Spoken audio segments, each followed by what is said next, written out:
3, 2, 1. We're rolling.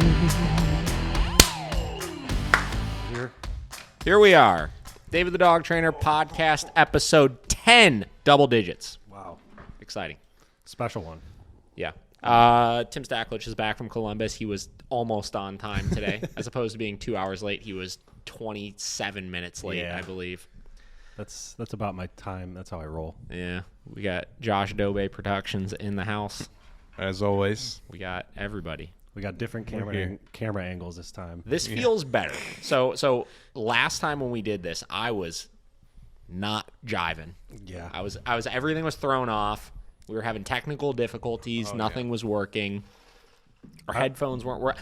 That was the only one that I did without headphones as well. Remember that? Mm-hmm. Oh, okay. That sucked. That was really weird too. That threw me off because right now I feel like I'm in like the zone. Yeah. You know? You're locked in. I'm locked in. No, but you were louder, I feel like, when you didn't have headphones on than you were on episode 9. That's probably true because I probably talk a little more controlled because I hear it so loudly in my ears, yeah, you know? that makes sense. Or when I don't have them on, like this this sounds so much different. Like if you do that for a minute, it's really weird. And then put them back on. Yeah, that's Strange. real weird. You just got to get into the groove Yeah. of knowing what we're supposed to sound like. So we're in the groove. We're back for another episode. Last time as we were wrapping up our 2-hour-long podcast, Tim had mentioned he's like, I'm just getting warmed up. Yeah, but that was the three Yeah, that was boy. the 3 beers, you know. I know. We're not drinking right now. No, it's too early. No, it's not too early is the problem. I was just telling Josh I would love to have a morning beer right now, but Kate and I are currently not drinking. Oh, So we can't drink until St. Patrick's Day. why? Just a thing. Well, we just got back from Disney World, and we ate and drank way too much. Yeah. That's And next week we go to Joshua Tree for engagement photos. Ooh. And we need to, Yeah. I need to. Just 8-minute abs once a day. Yeah, so until then, and you'll. So I've been getting on that, and I've also been just eating rabbit food every day. Literally, I have a salad for breakfast, lunch, and dinner. Just leaves off a tree, right? Yeah. Yep. I mean, Who's doing your engagement photos? so are you familiar with Drozdick Photo? Nope. I'm going to pull them up for you real quick because they Okay. legit. So they're wedding photographers. So we had booked them for the wedding. Here we go. They did Scope like a this page combo. out. Yeah, we booked them for the wedding, and it included a free engagement shoot. And they had made a post saying that they were going to be in Joshua Tree in March, and they really wanted to do shoots out there because it was so pretty, and they had never done it before. Mm-hmm. So we hit them up, and we had just been to Joshua Tree last February, and we fell in love with it. It was beautiful. It's amazing there. Have you been there? Yeah. Oh, yeah, It's you used to nice. live in L.A. Yeah, I was there. I was there once. I can't say that I remember it vividly, but yeah, I was there. That's what I know for sure. Dude, it's beautiful. Yeah. It was mind-boggling. I was showing a client pictures of the place that we're staying at yesterday, and she was looking at them and she's like, "Oh my god, like this doesn't even look, the pictures don't even look real. No. You know, they look so like faked and stuff like that." And I was like, "Yeah, and when you go out there, it looks exactly the same. Right. It feels the same. It's crazy. nuts. True desert though. Yeah. Yeah. Very cool. I mean, it's like 30 minutes away from where Coachella is and stuff. Okay, like yeah. Did you go to Coachella when you lived out there? I did go to Coachella once. Yeah? I went for just a one night because I can't do the whole thing. Yeah. Very fun. Very Yeah. fun. Yeah, really good music. So there's this place. Good vibes. There's this place in Joshua Tree called Papi Harriets. Is it the one little bar where they play music? It's a live music bar. It's not really lit. I mean, it's pretty big. Okay. But it's like the only big restaurant they have there, aside from like they have like a saloon and they have a cafe. Yeah. Papi Harriets is like, it books out like months in advance with reservations and stuff, and they do live music every night. And since they're so close to Coachella, they get really big acts that just show up. You know, like they had pictures on the wall from, they had what's his face from the Beatles? John Lennon, George Harrison, Paul McCartney. Paul McCartney. Yeah, that's the one I was looking for. But But McCartney just showed up there and just performed. He did a set. It was like they announced it that morning, and they had a line, obviously people waiting to get in and stuff. So we went there. We went there 2 nights in a row, and the first night was the house band that did cover sets, and it was unbelievable. Really? Dude, they were so good. Like, you know when you go see it, Josh, you would know this. You know when you go see a cover band Like, it just kind of feels like a cover band sometimes. Yeah. You know, it's like they're having fun playing other people's songs, stuff like that. This, when I was watching them perform these songs, you would have thought it was the actual band. Yeah. Wow. That's awesome. Like, it was so good. And we had so much fun there. So anyway, so we booked a trip to go down there for a couple of days, and right now we are dieting up. Nice. So we look fresh for it. And just hoping some good artist shows up when you're there. Yeah, we'll see. Well, they're not doing live music right now because of everything, so that's kind of upsetting. And they're also not taking reservations right now because of that, so it's kind of a show up and wait situation. So, yeah, wait a while. Yeah, so we get there a couple hours before. You know who does that a lot? Gary Clark Jr. just shows up at places. Oh, yeah? And doesn't even tell them, just goes there and then just brings his guitar, gets on stage. Pretty cool. That's sweet. Like little dive bars. I love when everything first shut down and stuff. Like, I don't really like going to concerts so much, but I like going somewhere and there being live music. Yeah. You know, like when we were in Disney, like we ate at the Hard Rock or not the Hard Rock, the House of Blues, and they had some live music going. I remember I was at the facility. This was at the end of summer last year. I was at the facility, and this is when everything was like deep in shutdown. Yeah. And we're doing a lesson at Edgewater, and Edgewater's all like locked down and stuff like that. And there's something going on. There's like all these people there and stuff, and there were police blocking the entrances. They had closed the park down, and I guess there was some like traveling, like preacher band or something. Oh, yeah, that dude. Do you know who that guy is? Yeah. So he's some guy from California. Yeah. I guess he's a little extreme. He's a little extreme. But he was like essentially going around protesting the closing of the churches and stuff like that, and going and having these like mass concerts at public parks like all across the country. Yeah. So he did one at Cleveland, dude. So I went back to the facility. I was there till like 8 o'clock, 9 o'clock, something like that. And I remember walking out of the facility to get in my car, and it sounded like fucking U2 was playing around the corner. Like, all I hear is just like guitars fucking blaring and drums and like people screaming, and you literally would have thought U2 was playing at Edgewater State Park. And we're like all the way from the facility? The facility, which, listen, it's close. It's like a 4-minute drive or something like that, but it's not that close. No, like, it was like an arena concert happening. I pulled up like videos and pictures from it and stuff like that. Like the next day, it looked insane. There were so many goddamn people at it. That's crazy. Does he just brings the people with him, or he has people everywhere? Dude, he has a huge group of supporters or something, I guess. Is it like a cult? Yeah, basically. Just another Christian cult. Sounds like it. Like, how familiar are you with this guy? You sound like you kind of know. Well, yeah, I just read up on it because he basically did it for the anti-mask thing too. Like, he would go and just never wear a mask and all this stuff, and he would organize like Facebook pages for each city that he was going to. Yeah. To be like, to get people come on, out to them and we got to protest. This is against God, and this is against your freedoms. One of those guys. Gotcha. And it's just like, dude, shut the fuck up. I think when I started looking into him, he was running for some sort of like public office position in California as well. So I think that's where I think that's where it started getting a little weird. Like, listen, like, you know, you want to go and you want to play your music and like protest the closing of churches and stuff like that, and the freedom to be able to go if you want to. Listen, like, I've always kind of sat somewhere on that where, you know, like, sure, if people want to go to church, they should be able to go to church. Right. But I think like when it started turning into a little bit more of a political statement that he was doing, that's where I was kind of like, come on, man. Yeah. And it was such a big event. Like, there were so many people at it. Was the music good? It sounded okay. Yeah. I mean, listen, like, I don't know what they were singing about or anything. Right. But when I walked outside and it sounded like fucking U2 was playing around the corner, I was like, man, maybe I should. I haven't seen live music in a while. Maybe I'll go ride my bike up to Edgewater. That's funny. So, I don't know. So, whatever. So, yeah, live music is great. Okay, what's new, Tim? In the last 2 weeks? Nothing. 2.5 weeks. What was it, 2 weeks ago? Something like that. Yeah. I think it's been about 2.5 weeks. Okay. Mm-hmm. Feels like yesterday. Yeah, it wasn't that long ago. I don't know. I've been pretty busy. A lot of lessons. Looks like it. Yeah. Who was the person that drove in from out of town? I don't know. I don't know where. I don't know who. Someone referred them. You said Jonas Black referred him, right? Oh yeah. Jonas did. One of those TikTok ones. Yeah. And that's what's up. Yeah, pretty cool. I don't even know what direction 3 hours, but they said it's like 2.5, 3 hours or something. But I told them that I'd come up or wherever it is to do the second one. That's cool. Typically, I don't do that, but I mean, it's cool to yeah.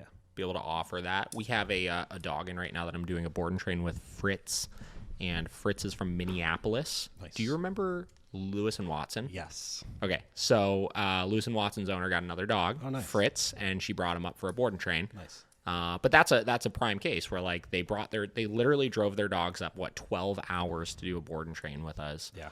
And because of that, like, and this was like early on in Heights and stuff, because of that, kind of paid it forward and flew out there and hung out with them for a couple of days to help them with their follow-up training. For You sure. know, Yep. I think stuff like that, when you see people really making that much of a commitment to you and your business, that goes a long way, you know? sure. And here's the thing. In my case, it's like, what's 2 days and a couple $100 in airfare tickets and stuff like that to, one, have a good time in a new city I've never been to. Exactly. And two, be able to continue to build a really great relationship, you know? Sure. Yep. So I like that a lot. It was really cool that they got the new dog in. They're super cool too. Yeah. Very cool. Very cool.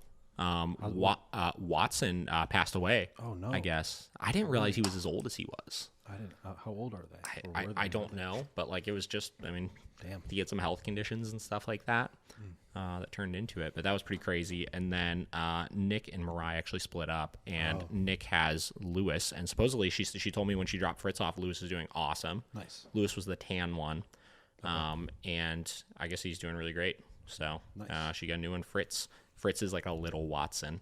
Okay. He looks like Watson, just like way skinnier and a little shorter. Yeah. So Cool. pretty sweet. That's cool. Josh, what's up with you? Okay, so last podcast, one of the cameras died, right? Yeah. So I put the other camera over here so I could get everybody. Yes. That was the worst thing I could have ever done for myself Why? because it really showed me how far I let myself go. Oh, Yeah. listen, I get it. What were we just talking about? And this week has been the week of getting all the garbage out of my refrigerator and getting healthy stuff and going back to the gym. Yeah. Because I was like, I have to sit there and edit this for 2 hours. And I was just like, oh, God. Why didn't anyone tell me? It was so bad. So man. this week's been about getting into the gym and Nice. not being a schlub. Yeah, for sure. What? These chairs don't help me either because it's like Yeah, you go back for sure. and then you're just like, whoa. Well, I think a part of it is like these angles and stuff like that we're getting. Especially, I'm probably gonna hate this one so much. No, it's good. It'll- It's It'll be fine. It You look looks great. fine. I- The only yeah. problem is it gets that upper angle a little bit, you know. great. So, but here's the thing: if you got the clean neckline like you Yeah, do, that's you're why fine. I purposely before podcasts okay. I shave the neckline is because it helps create a little bit of contrast there. Sure. I screwed up. I'm so used to the mask. I just let the. I'm telling everybody our secrets right now. You get that under angle. Oh no. You get the clean neckline, Yep.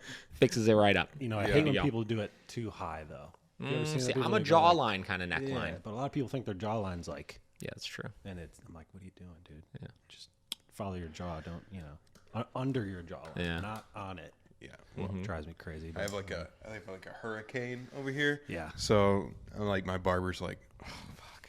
Yeah, it's hard. Yeah. He's like, good luck, man. I was like, thanks. Do you guys still go to that? Was it Black Black Cat, Black I still Cat? go there. Yeah, Josh he does. does not. Okay. I do not. Josh's got his other dude. Okay. We've been training a lot of people's dogs over at West Park Barbershop lately. We actually have, so the owner's dog right now we're working with, Nice. one of the other barbers, and one of the other ones just signed up for a board and train. So we're getting Nice. the in at that place as well. Yeah. They're very nice. The owner actually lives like a block away from me. Oh, nice. Down that way. They're pretty good. I used to go there when I lived here. Did you? Yeah. I mean, I remember talking about Dave, my barber at Black Cat, about them, and he was like, "Yeah, that place used to be like the place. Like when you were Yeah. getting out of barber school, you wanted to work at." Yeah. So pretty cool. They're all super, super nice over there. So that's cool. neat. Yeah. Good. I was just say they have a lot of barbers in there. Yeah, it's a big place. Like a couple 12 locations or and stuff. something. All right, so you getting fit. Trying. So What's your kryptonite? Like what really gets you? Because I got a couple big ones. Dude, anything sweet. You're a Cookies. sweets guy? Oh, I'm a sweets guy. Ice cream. Oh, dude, Dairy Those Queen. Ponchkis. Yeah, Ponchkis. Listen, Dairy Queen has a brownie batter Blizzard. like Blizzard right now. I've had it. I used to work there. Oh, First 2 Dude. years, 14, 15. wow. Yeah, when I was 14 and 15, I worked Could there. you? You had to be, what, 14 to work somewhere? 14 was, well, it depended on the place. 15 was typically the age, but Dairy Queen would hire at 14. Wow. Yeah, A couple places like that. But yeah, sweets are my thing. So what about you? Would it be? So any sort of dip related things, so chips and dip, fuck me up. They're so good. Like Mexican food? Oh, Dude, if we go to, Yeah. Kate and I were talking today. We were like, man, we were talking about making tacos tonight. I was like, oh, let's just go to the Mexican place around the corner and get tacos there. But I was like, no, because they're going to give us chips and salsa, and I'm going to eat 17 baskets of it. Exactly. Because I have it's this thing where I can't not have a chip in my hand with salsa on it ready to go into my mouth. Never. It's impossible. I think we went to Barrio before and so Condado, and it's been like that. Yep. So any sort of chips and dip, obviously beer is the biggest one, which honestly, like, anytime I go through these phases where I like cut beer out for like a week or something, it's nuts how different I feel. Like, not necessarily from like a like hangover standpoint or anything like that, but like this constant feeling of being like bloated. I feel like from it. That It's liquid just bread, so heavy. Yeah. You know, I've been doing White Claws. claws. I I love a claw. Dude, Ain't no laws. They're though. good. People hate on them. Claws there's- are fantastic. There's no hangover, really. Well, It's I mean, just- but yeah, getting claw drunk is a whole different kind of drunk. Yeah, I like it. Ain't no laws It's- when you it's got some different, claws, though. right? It You is know, different. It's like lighter, though, for me. have you ever had the Truly? Are you a Truly guy? at all? I just got the Trulies the other day. Truly lemonades. I did the berry pack, not the lemonade pack. Okay, so the Truly lemonades and the lemonade mix pack, where it's got like the berry lemonade and the raspberry lemonade, all that kind of stuff, is like out of this world. Honestly, like, it's so good. I chose the other one because I was like, this one looks way too good, and Yeah. I don't want to be It's so disappointed. good. They have new iced tea ones as well. Truly iced teas. I haven't tried them yet, but I heard they're very good as well. Have you tried those Vizzies? Vizzies are okay. Yeah. They're supposed to be That's like the one that's got healthy- the antioxidants or yeah. whatever in it. Not They said if healthy, you're going to but- drink a seltzer, make sure it's got something in it. There's a billboard on 71. I pass every day on my way smart. home. It's all the seltzers, they got to differentiate somehow, right? Yeah. So, yeah. So that's the life, like we're trying to get healthy, but we're just daydreaming about drinking still. Yeah. Yeah, right. Wait, yeah. Before we move off of food, do you still go to Red Door? No. I don't even know if it's there. It is, because I still follow them on Instagram, and they What still are you post doing? all the So, time about it. Red Door BBQ for people in Columbus is some of the best barbecue you'll have. It's really good, but they're smoked on high. Did you ever try that? No. It's the But it best sounds too barbecue I've ever had. fancy. It's I'm sure it's not. listen. I'm sure it's great. I had it yesterday. But this actually. one is, it's literally just like in the middle of nowhere in kind of the know. hood, and you walk up to a fucking window that the guy made in the side of his house. in the hood. It's not kind of in the hood. It's real good. in the It's hood. real good. Yeah, it is really good. But smoked on cheap. high is $10. second to none. Yeah. Anywhere that I've tried, even in like, I don't want to say in like Tennessee, Nashville, but it's up there. I mean, Yeah. I think it's the best there is. I need to make my way. I'm coming up to Columbus soon. Maybe in the next couple weeks. When we get back from Joshua Tree, I'll make my way up. We'll go to some of those places. Cool. So there's a Barrio in Columbus now. Yeah, I And know. They're it all is- over each other. It is horrible. Yeah, Barrio's really Awful. lost its pizzazz. Lost I it. went the other day and they ran out of margaritas. I was like, Mm. what? I said, what? I went there. This is your thing. I went there for margaritas. Like, wasn't even that hungry. I was like, oh, Barrio, I want to have a margarita. Had one, and she's like, we're out. And I was like, what? What do you mean? This is Barrio. We're This is just a we're out. She goes, so we're out of margaritas. And I was like, what? Yeah. Not a good experience. Poor planning. It was not good. I don't understand. It's It used to lime be- juice, lemon juice, and tequila. Like, how do you run out of I that? think that the house margaritas, I think they have in like on a line. Probably or pre-mix whatever. them. Yeah. Yeah. But still, have enough ready. Like, what? But that's just the thing right there is like, so everything at Barrio started becoming pre-made. Yeah. Like all of their salsas, their meats, like all this kind of stuff, which listen, I mean, whatever. If you're Like you expanding kind that big, of, you kinda have have to. to do it. Yeah. But because of that, like it just didn't taste as fresh. And I don't know what Condado does, but Condado tastes fresher. Every for time I sure. have it, you know what I mean? The ingredients just taste so much better. Definitely. I just Condado's chips kill me because it's like so much oil, greasy, and they're like thicker. They're thicker. Yeah. don't They got that love like that. double layer You to don't them. like the thick chip? I like it. I do, but I'm into it. I feel so do too. bloated after. Dude, and I mean, anytime I'm getting Mexican, I do. Condado salsa too, like their specialty salsas. Yeah. Oh, They got rid of that one. It was like the ghost pepper sauce. that one and was the- good. that was so They don't good. make it anymore. I know. That is upsetting. Yeah, food. Good stuff. Look at us. This is my food is my kryptonite in general. That's It is in general, yeah. My thing about trying to stay fit though is I'll still eat pretty much whatever I want, but I just work out harder. It's not the healthy way to do it, But I was gonna say I don't think that achieves the same goal. No, but it works. I don't know. Yeah, It's still. Yeah, I mean. The other awful thing that for me is I'm like a habitual grazer. If there's just food out, I'm a bored even eater, for sure. if I don't like that food, I'll still freaking eat it, man. Yeah. Just like, oh man. My problem is if I go grocery shopping, it's all readily available. It's right there. Oh Yeah. yeah. So I just eat and eat and eat and eat. So that's why I just order food or I pick up food because it actually saves me money. Because if I spend $100 at the grocery store, it's gone in a day and a half. Yeah, It's right there. You're a machine. And So I buy a lot of snacks too. This is the problem: is the impulse control and discipline side of things. Yeah. This is where Jocko Willink, discipline equals freedom. Yeah. All right. Jocko Jr. over here. Yeah. I wish. You got to start making some posts at 4 a.m. Yeah. Fuck that. 4 a.m. I'm sleeping. 4 a.m. out training. 4 a.m. I'll be right like, now. 4 a.m. Walk your dogs. I'm gonna do that for like a week. Just the dumbest shit. Should. Yeah. 6:45 p.m. bed stay. Oh man. Anytime's a good time for a bed stay. 12:31. Do your dog's nails. Oh, that's funny. So it's. I mean, listen though. Like you got to create a little bit of structure, a little bit of discipline there. That's true. All right, Wow. Josh. What's new in the business world? Oh, did you get a hold of Birdie? No. Well, she told me that she was looking through everybody's. Just still looking. Yeah, and she'll start getting back with people this week at some point. Nice. So That's cool. yeah, maybe I'll hit her back up. But Miss Birdie is a like a muralist in Columbus. Oh, nice. Yeah, and she was Yeah. looking. Yeah, she's great. She actually did. Was that Restore? Yeah, Here she in did in Restore Cleveland? in Chagrin. I think it was over there. Oh There's yeah. one over there. I mean, like the Habitat for Humanity restore. No, it's like a juice place. It's a.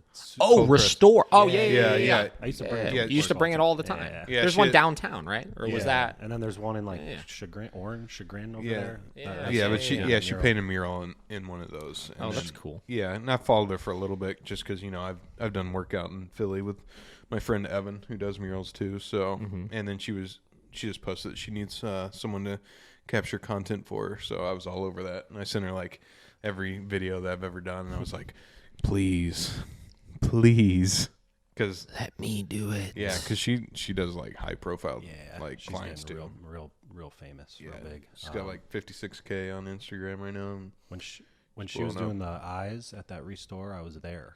And that's Oh, yeah? Yeah, that's I the remember. first time I met her. Yeah, yeah, just pretty random. She's cool though. yeah, Yeah. yeah. So that's So a getting in lead. with some of that kind of stuff. Yeah, Chasing those down. I'd love to do that. That'd be Yeah. a good one.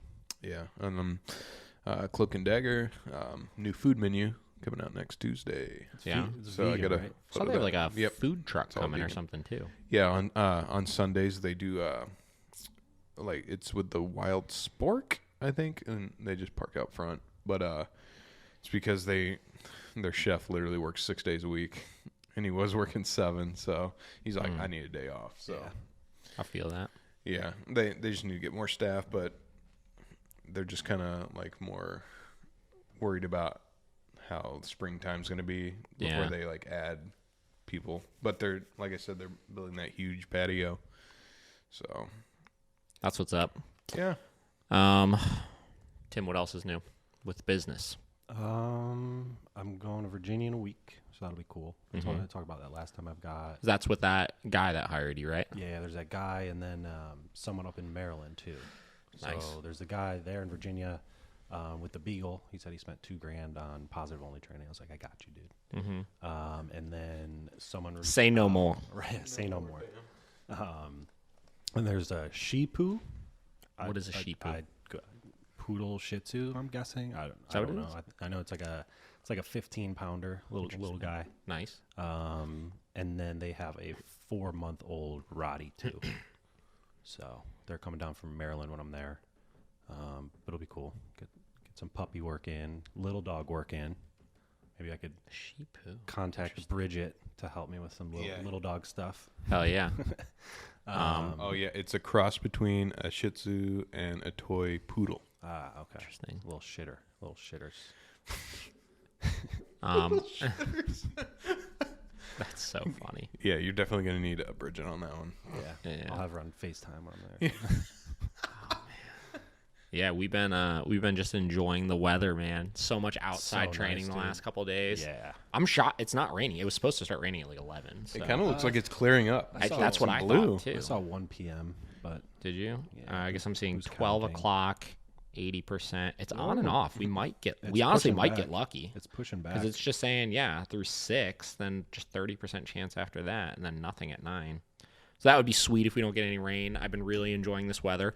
I still think we're going to get one last snowfall. Me too. Though. I think we're gonna get one more week of like shit. I don't even think a week. Can we just 3 days? I think Don't put that out one there. big snowfall. I think a couple more days of cold weather, and I think we're going to be in the clear then after that. Yep.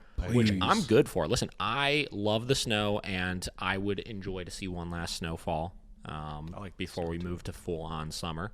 The worst part about this weather is just like how windy it is, and I'm either way too hot or way too cold all the time. Yeah. So like every I lesson hate I've it, done, dude. it's like I wear this thing, it's like I'm too hot, and I take it off, I'm too cold, Yep. and just Story of my on, life. off, on, off, on, worst. off. Yeah, what's it like in Columbus down there? You guys don't get it as bad as Cleveland, right? You have it's definitely warmer. It's always like at least 6 degrees warmer at all times. yeah, and I feel like you guys don't really get a lot of snow, right? No, we do. You do? Yeah. Really? Yeah. There's just a lot. Well, of I snow. remember there being times like when you were down at the facility in Columbus where like you would send me messages of like, look how fucking insane it is. And then It gets literally crazy. an hour later, it would look like that in Cleveland. Yeah. Wow, that's weird. Because Yeah. when it comes up, Yeah, yeah, yeah. sometimes It instead would of always this, come it that always way, I goes felt this like. way. Yeah. So That's true. it gets Yeah. pretty bad. It's like Grove City down there because it all comes this way. Grove City's down there. It's one of the Yeah. biggest tornado spots. Yeah. Grove City. It does get hit with tornadoes a lot, I feel Really? Yeah, it's interesting. And they just get killed with rain. So yeah, Dang. we do get the precipitation down there. Yeah. So that's been cool. We are finally like not tripping over each other in the facility because we could use outside again. Oh yeah, that's nice. God, we need more space so fucking bad. Yeah. So bad. Weren't you trying to Did I tell you about Yeah, Unit H? I was going to say, please. about what? The artists next door, Unit H, No. to the right of Miracle. He's like, what? Has he been there for a while? Yeah. So remember. Oh yeah. Yeah, to the right. Yes. The unit right to the right. Isn't it? If of you're us. walking out to the left. No, it's you're walking up to the facility. It's the one to the right. Yeah. If you're walking out of the facility. Oh yeah. Yeah. Yeah. You're right. So since I've been in that location, I wanted that spot. I was like, if they ever move out of here, because they had been there since way before I was there. Yeah. It's like, if they ever move out, I want it. You better give it to me. You better give it to me. You better give it to me. And I had all these plans. It's basically a carbon copy of our facility, just opposite on that side. Okay. Right. So it would have been perfect. I was like, I had all these plans. We were going to blow open the wall on the first floor into it so we could extend that whole training floor to make it really big. And then we have, 4 rooms then that are upstairs and then 2 really big areas downstairs, whatever. So I was doing a lesson and I walk outside and he's like, yeah. So Scott comes up to me. He's like, yeah. So, I heard that or you'll probably notice, the artists aren't there anymore, whatever. And I got all pumped. I was like, excuse me. I was like, oh my God, is the unit available? And he was like, I asked you about it last month. I was like, no, you didn't. You didn't ask me about it last month. He asked me about Lee's place. So Lee Lynch the Auto street. across the Yeah, way. yeah. He asked me if I wanted that unit, which I was on the fence on, but I held off on it because I wanted H. Oh my God. So he seems to think that he asked me if I wanted H when actually he asked me if I wanted J. So he fucking mixed it up. or K or M or whatever it is over there. So he got them mixed up and he rented it out to Piece by Piece. So Piece by Piece did what I wanted to do, where they Yeah. blew the fucking wall out and combined the God. 2 units, and now they have both of them. That's so annoying. Honestly, like I was so fucking mad about it, and honestly, like right now, like I'm kind of in this dilemma of like, what do I do? Because I love the space we're in right now. It's perfect. The rent is really affordable. Scott is a great landlord, but we need more space. like desperately, you know, like if we want to continue to expand, and especially with having 4 people that are doing one-on-one sessions and stuff like that, like there's only 2 floors, you know what I mean? Like we can't expand daycare anymore right now because we need the spaces. Like we like it's really limiting our growth a little bit right now. I think, you know, we are operating at capacity there. Especially with your training room, you can only have one person at a time in there. I mean, we have 2 floors, right? That's 2 places to do lessons. 3 people doing private lessons. Yeah, dude. Tripping over each other. That's I mean, there have been times where we've had daycare going on. We've had somebody doing a lesson in the upstairs training room. There's been somebody doing a lesson in the fucking hallway where all the kennels are and stuff like that. God. Right? And then somebody's needing to either tough out the cold or go to like Home Depot or something like that and do a session there. Right? So it's just super not ideal. So Greg Murray is supposedly moving into the unit next door to him. And his unit is not big. You were in it, obviously. It's probably about the size of this upstairs room. Maybe a little wider, but about the same length. Which one? The one to the right? Across the way. It's across the way. Right across. I think Greg might have moved in after you had left. He moved in. Yeah, he had that definitely. really cool spot that he moved into, a couple of years ago, wasn't it? Yeah, that was the one across the way from us. Oh, okay. Yeah. So he's still there right now. So he's moving into the unit to the left potentially. They just need to build it out and stuff. So I already told Scott, I was like, as soon as he's out of there, whatever, like even if it's just for a year or something, I'll take his space because I can convert that into at least a private lesson room. Yeah. You know, it's an extra room to do lessons. I won't need to put a lot of money into it because Greg's got it looking really nice already. He had the floors done in there when he moved into it. All the walls are in really good condition and stuff. So there should be nothing I need to do like immediately aside from like furnish it. So I could operate one-on-ones out of there, which will help, but that's not going to be a long-term plan because I need just more space in general. I would need at least 2 more training rooms, hopefully.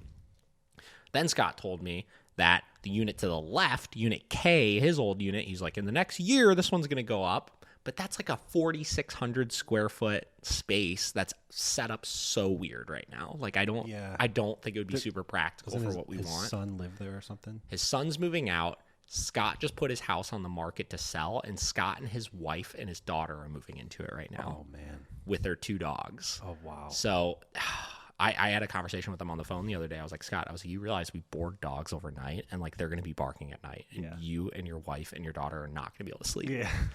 And he was like, I know. You know, my wife brought it up, but I told her we're going to have to get used to it. Oh, I was like, God. Bark collars, I guess. No, I mean, for their dogs to not. Well, no, that was something he was concerned about too. He's like, I just hope my dogs don't start barking. I was like, well, I can help you with that if that happens, obviously. Because they're probably gonna. Yeah, but I mean, come on. Like your dogs are not used to living in an environment like this, and they got 2 big ass mastiffs. How's that dog doing? Diesel, yeah. Really good. I haven't seen him in a while. I saw him once. He got monstrous, like so big. It's ridiculous. He looked like he was gonna become huge. Yeah. So whatever. So that's happening. But even then, even if I get that space, like I'm sure we can convert it to how we need it to be and make it good. And that would probably be the next best thing that we could do because that would allow us to share that back outdoor space and stuff even more and everything. Yeah. The problem is that's a year out still. You know what I mean? So like, okay, cool. Maybe Greg moves out. I sign a year lease on that space. We at least have an extra space to make us through the winter, to be able to have a secondary training floor and stuff like that. And then when Scott moves out of there, I rent that one for a little bit. I don't know. You'll end up keeping it. You'll put a bunch of stuff into it. What, Greg's? Scott's. Yeah. Well, yeah, that one I would wind up keeping at that point because I would have to put a lot of money into fixing it up because it's currently not in great condition. Because it has like a big upstairs, right? It's 3 floors. 3 floors. Yeah, so it's got the first floor, which is huge. It's got the second floor, which is similar to ours, where it's kind of open and stuff. And then it's got a 3rd loft. So you know where in our unit, it's got where the windows are, where the ceiling goes up a little bit higher. Mm-hmm. So he's got a loft on that space that you can walk up onto. The problem is that space, it's a loft that's just kind of railed off, so you can't have dogs up there, obviously. So I feel like I would turn that into like an office space if I were to do it. Like that would be the office space, which would actually be pretty tight because it's got the windows and stuff right there. Yeah, I'd still put a rail up even without dogs. Well, there's a rail up there, but yeah, I would make it more secure, obviously. Would you keep your current space too? With that? I would have to. That would be the whole thing. Is I would blow that wall out. Okay, that's my whole thing. Is like, okay, I could look at other spaces. I could look into buying a space or something. But like, we put so much money into that space already. Yeah, you know? Like, I mean, even in the last 2 years, like all of the flooring brand new, all of the paint all new, all of the gates new, all of the lighting new, right? Yep. Just in that year, I think we put like $25,000 in the space. Like, yeah, for sure. So, yeah, I definitely want to keep it. And it's honestly like it's served its purpose right now. Like we have it set up, I feel like as efficiently as we can have a space set up right now. Yeah. So I just really would like more. So you're definitely trying to expand. How big do you want to get? Well, don't get too big. That's when your work gets shitty. So, well, no, that's the problem was last time I bottlenecked myself with heights, right? So like you saw how things were. Like basically if I wasn't somewhat hands-on with everything that was happening, shit didn't operate. Yeah. Right? Yeah. And that was the problem, right? So that was my thing with Miracle is from a location standpoint, I don't want to add more locations until things operate 100% independently, right? At this point, literally, I don't touch the board and trains, right? I don't communicate with the clients with the board and trains. I don't train the dogs that are there. You know, I'll work with the staff if they have questions about a certain dog or something like that. But pretty much I could leave for months and have all the board and trains continue to operate. Nice. Daycare. I can't remember the last time I needed to sit in daycare for anything. Grooming. We have a person now that literally does every single groom that comes into the facility, right? Kennel related services, right? Opening and closing, handled. Phone calls, right? Krista handles every single one of those in the morning, every single day, right? The only thing right now that I'm still pretty tied to is the one-on-ones, which Emily next week is starting. So she is moving to a position where she is full-time doing one-on-one sessions. No more board and trains, no more kennel shifts, no more daycare, no more anything else. It is one-on-ones all day. Nice. So trying to get that where it needs to be. The problem right now is the space is not from an expanding standpoint. The space is to make sure those things can operate smoothly, right? Because right now, again, we're just tripping over each other. We're able to do all of those things, but without that space, we can't do them to the caliber I think we should be able to do them at. So, for example, one thing I really want is multiple one-on-one spaces that are isolated from everything else, right? How many times? Going on, you don't hear how many times were you doing a lesson and something was happening in another room, whether a client was in the building and talking really loudly, or daycare was going on and the dogs were just being loud, or, you know, you got dogs in the crates that start, you know, barking that you got to go out and get them to quiet down and stuff like that. And it's just disruptive. Yeah. Right? It's the worst. 100%. Right. And listen, it's from a trainer standpoint, it's real life normal distractions, right? So like for the dog, it's not that bad if they're in a place where they're ready for it. But most of the time they're not. Like a first lesson. Correct. Like first lesson, stuff like that, it can be extremely disruptive. And also it takes a part of my attention away. Yeah. Right? Even if it's just 5% of my brain that's worried about what's going on over here, that's 5% less of my brain that's going to be 100% on you. Right. Right? And, you know, people pay good money for the one-on-one classes where I want to make sure that they feel as important as they should. Right. Right? And again, not saying I'm not providing that right now, but it can be better. Yeah. Right? Do you try to schedule the first lessons at times where there's not daycare and stuff going on?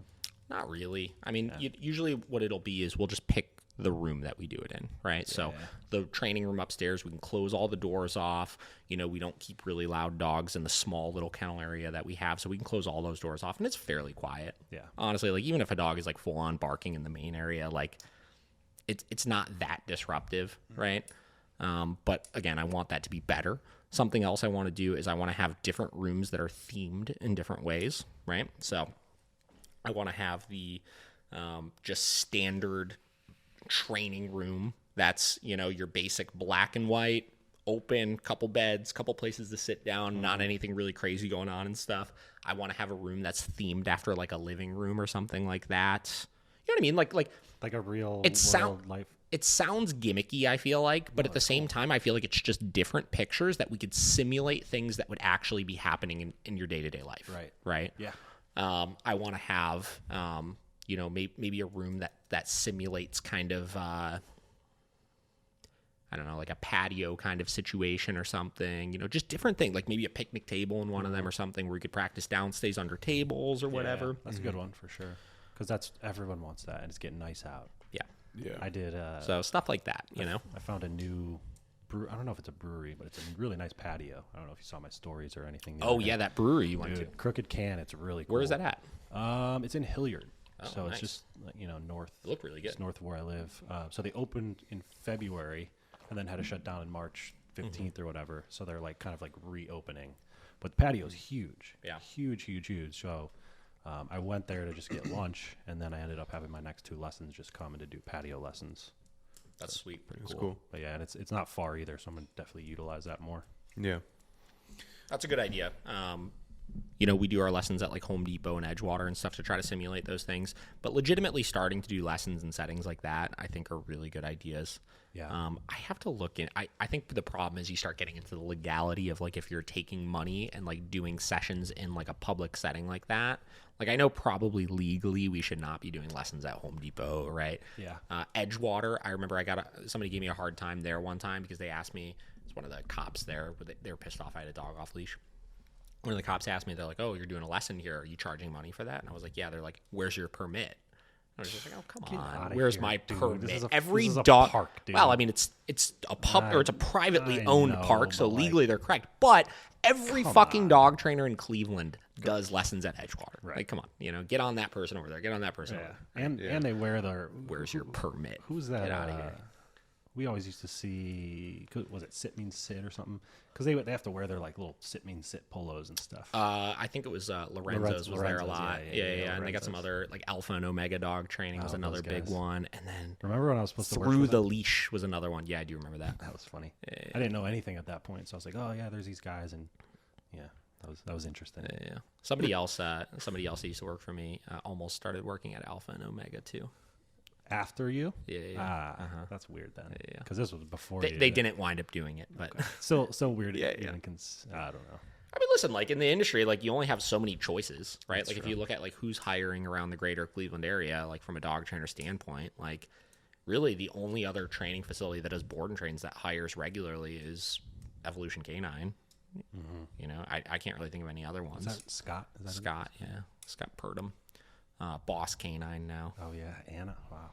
I haven't heard or seen anything about. She looks like she's been doing good. I mean, she has a lot of clients that come in. They built a really good name for themselves at this point and stuff. Yeah. So whatever, I'm happy for her. Yeah, that's cool. But yeah, I mean, there's only so many options, right? I mean, so if you want to be involved in the dog industry, you got to find one, I guess. So that makes sense. Yeah. So for me, I am. Personally, I'm getting to that point where I kind of need a studio space. Yeah. And because it's kind of the same thing where, I mean, if I want people to like do portrait work and stuff like that or headshots, it's either you have to come into my house and I have to move my living room around. Or I have to go to their house or. Are you guys in an apartment right now? We're in an apartment right now. Yeah. So there's not a lot of room, but I've been really trying to find like live workspaces. And I was just wondering, how did you find like this place that you have now? Because when you originally got it, you were living and working in the facility. Well, first off, let's start off by saying it is not legal to do that typically. Like commercial spaces, like you legally are not technically allowed to live there. Yeah. Like we have a cool landlord, so he doesn't really care, obviously. We had our South Euclid location, obviously. That was just the place that I worked at initially. And then when we wound up starting our own business and he left that one, we just continued renting at that space. At the time, there's a trainer, Roxana, who had her facility in the space that we're at right now. And she was leaving it. We found out she was leaving it. The space was a fucking shithole, but it was outfitted for dogs. I mean, she had the back area fenced in already. Yeah. She had some like gates and stuff throughout the facility to have it, be contained and stuff like that. And the rent was really, really cheap. So at that point, we're just kind of like, well, we needed more space at South Euclid because South Euclid's even smaller than the Cleveland one. Yeah, I don't know how you were there that long doing that. Dude, that was a mess. Oh my God. Dude. You want to talk about disruptive in lessons? That little front room, like I would be doing lessons in there, like during like pickup hours. It was like every 5 minutes a dog was running through it. And because none of them were trained, they were all just freaking out, losing their minds and stuff. And like, again, it's the same deal. It's like, oh, this is a really good training opportunity for the dogs. Good distraction. Yeah, it's great distraction work. But actually, like, I need this floor. Can you guys stop running dogs through it? Thank you. Right. Oh, man, that was a mess.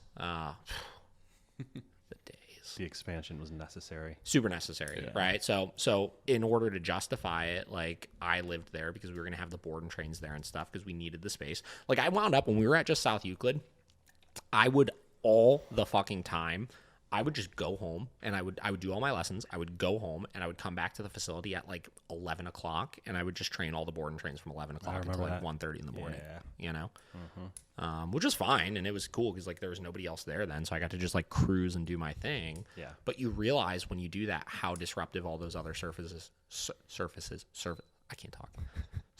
are to your one-on-ones and stuff. And that's why I think we're at a point now where we need a space just for one-on-ones, you know, to be able to keep, and this was kind of a goal all the time. I wanted to keep boarding and daycare separate from everything else, you know, while still being close enough where it can still maintain the integrity of what those services provide. But anything where it's client interaction related stuff like send home lessons or one-on-ones needs its own space so people can focus. I think even just the one across the street, I think even that is doable to keep. Huge first step. I think even just it's just right. It's what, 50 feet? Yeah, for sure. It will get the job done for sure. Create a tunnel. Yeah. That'd be cool. Yeah, right. A dome. A hyperloop. Yeah. Did you see the hyperloop that Elon Musk's trying to create? No. What's that dude up to? He's always up to something. Yeah. Everything. Trying to get people on Mars. Yeah, that's the new thing, right? Yeah. But anyways, to answer your question, Josh, so we had that space. Roxana was leaving that space. We signed the lease on it. And like I said, I moved in there because we were going to be having dogs there and we didn't have the staff to do anything. I mean, at that point, we had, from a training standpoint, me and Anna, who had just started. Literally just started, right? Like she was like a kennel tech at that point, right? So it was the two of us, and you know, she would come in and work her 5 shifts a week, right? But all of those other shifts, I was in charge of the dogs. Yeah. And I remember like day 1 or day 2 of living there and realizing there were like 7 board and trains downstairs on top of my dogs that needed cared for. I had a full-on mental breakdown. Really? Yeah, dude. Like it was like legitimate, like full-on panic attack. Like, holy shit, what did I just get myself into? Because I realized that weight was put 100% on me, and that those dogs needed around-the-clock cared for every single day of the week. And that means that so 14. You figure like 21 runs if dogs get ran 3 times a day, which is not even really that great, right? Right. You're talking 21 runs, and only 5 to 10 of those were being taken care of by somebody else. Yeah. I needed to be present to do all of those other ones. That's brutal. You're still getting obviously really tough dogs in too. So like, well, that wasn't even the deal so much as just like, it was just, there was no escaping it at that point. Right. And I did that for about 9 months. And then we finally started like hiring additional people and stuff. Yeah. And that's when Taylor came and then you came. And then we had our little team of, it was like me, you, Anna, Taylor. Was that it? Yeah. Yeah. That was it for a little while. Sophie. Yeah. Yeah. I haven't seen Lee. Remember Lee? I think, yeah, he wasn't there very long, was he? No. He might have been right quiet after guy. me, He's too. cool. He worked at Porco. What's Porco? Porco Tiki Lounge. It's a bar, whatever. So found that space, lived and worked out of it. You know, like I said, I remember having that mental breakdown, just like, fuck, like, holy shit, like, we need help. And that's when I was just like, we need to hire people right now to help with this, because, like, I'm not going to be able to do that for very long, you know? I came in at the right time then, interrupted that lesson of yours. That's right. So found that space. So what are you, like, when you say, like, live and workspace, like, what are you looking for? I mean, essentially, I'd love to have a place. And where's Devin at with this conversation? Oh yeah, because like at this point, like I was single, so it wasn't a big deal. Yeah, no, she's cool with it. As she's like, hey, if you're making money, let's do it, and that's pretty cool. Yeah. I don't know. It's like Why don't you just get? How much space do you need? Is the question. I don't need a lot. I just need like. Why don't you get a house? Yeah, just get an extra bedroom or a basement. Yeah, that's your studio. Yeah.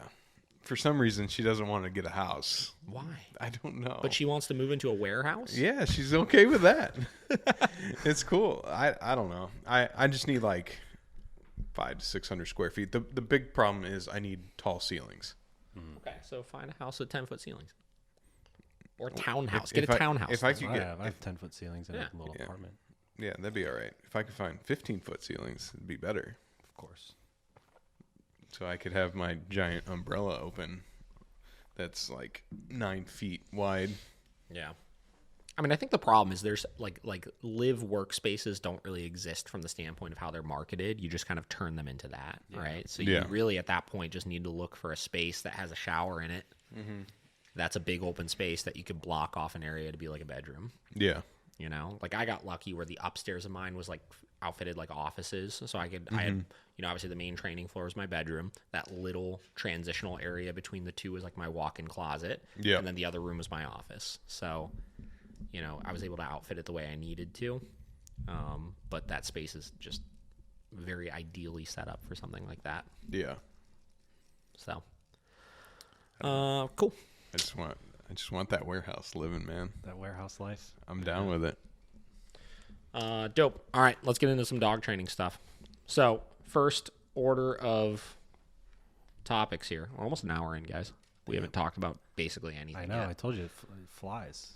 Tim, are you just getting warmed up? Are you even warmed up yet? No. I'm honestly real tired. How's that coffee feeling? It was 4 shots. 4 shots? Oh, my God. Over ice, little cream? I'd Cream, die. 4 shots, yeah. And I'm here, but I'm not. I don't know. I'm real tired. Yeah. Slept on a couch last night at my parents'. My bedroom's a gym now, so like where I, Parents out there getting swole. Not like a gym, but like there's just like a treadmill and whatever. That like Yeah. So there's that. All right, guys. Been replaced. All right. First topic here. Biden's German Shepherd has aggressive incident and is sent back to Delaware. What are you laughing about over there? I don't know. The fucking president's dog bit someone. Yeah. It's pretty wild. Especially because everybody was all hyped up when they first moved in. Like, Yep. look at these The 2 rescue shepherds, dogs. yeah. They're 2 cute little shepherds and stuff. So we're going to break this down here. We're going to talk about this CNN politics post. And who knew we'd be talking about CNN politics? Isn't on it the David the Dog Trainer podcast? Isn't it a pretty big shepherd, actually? They look big. Yeah. So from the couple pictures I've seen, they look large. Yeah, he's like this around the dog. I'm Yeah. like, dang. Okay. Yeah, they look thick. I'm assuming that one Thick. was pretty fearful, is my guess. Just being a shepherd, or Maybe one is old, one is young. I know. Okay. We'll break it down. All right, let's read this. So let's find All right. out. let's do it. Washington CNN. The 2 German Shepherds belonging to President Joe Biden and First Lady Jill Biden were returned to Biden family house in Delaware last week after aggressive behavior at the White House involving Major Biden. Major is the dog. Also, I want everybody to start referring to my dogs by their last name as well. Vinny Turpak. Oh my Vera God. Turpak. VT. VT. Oh. 2 sources with knowledge tell CNN. Major, who was adopted by Biden in November 2018 from a Delaware animal shelter, had what one of the people described as a biting incident, in quotations.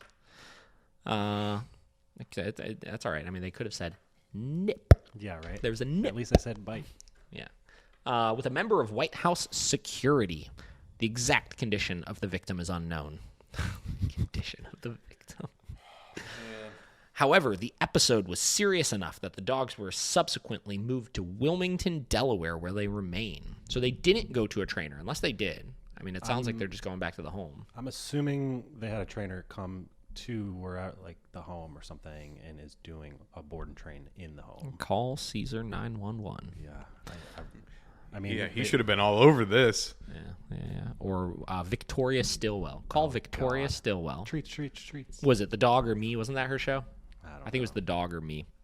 On Tuesday, White House Press Secretary Jen Psaki confirmed Major caused an injury to an unnamed individual.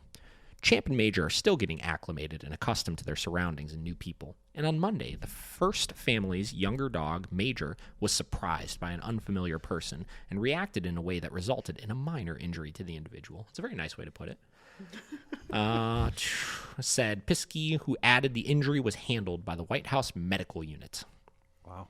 I mean, it was bad enough where you had to have medical staff handle I it. I mean, it wasn't like it was just like, oh, I got a little nip, right? Like there had to have been broken skin and stuff like that. The person bitten by Major was a United States Secret Service agent, according to a Secret Service official. Major, who is 3 years old, is the younger of the 2 Biden dogs and has been known to display agitated behavior on multiple occasions, including jumping, barking, and charging. It says in quotations again here. At staff and security. Jesus. According to the people CNN spoke with about the dog's demeanor at the White House, the older of Biden's German Shepherd, Champ, is approximately 13 and is slowed down physically due to his advanced age. Advanced age. Man. I love reading how certain things are worded sometimes, you know? Yeah, there's a lot of flavor text A lot of flavor text in here. The two dogs like to remain together, says one person familiar with the pets, something Biden noted last month. Biden said he adopted Major in part as a companion for Champ to keep the older dog busy and active. We got Major. He's a rescue dog. We asked the vet, what can we do to keep Champ going? And he said, get him a young dog. They're buddies.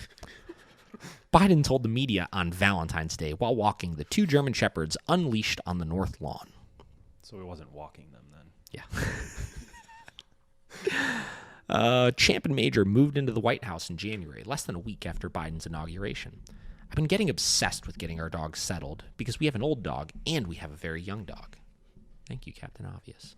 Jill Biden told Kelly Clarkson last month during an appearance on the Kelly Clarkson show.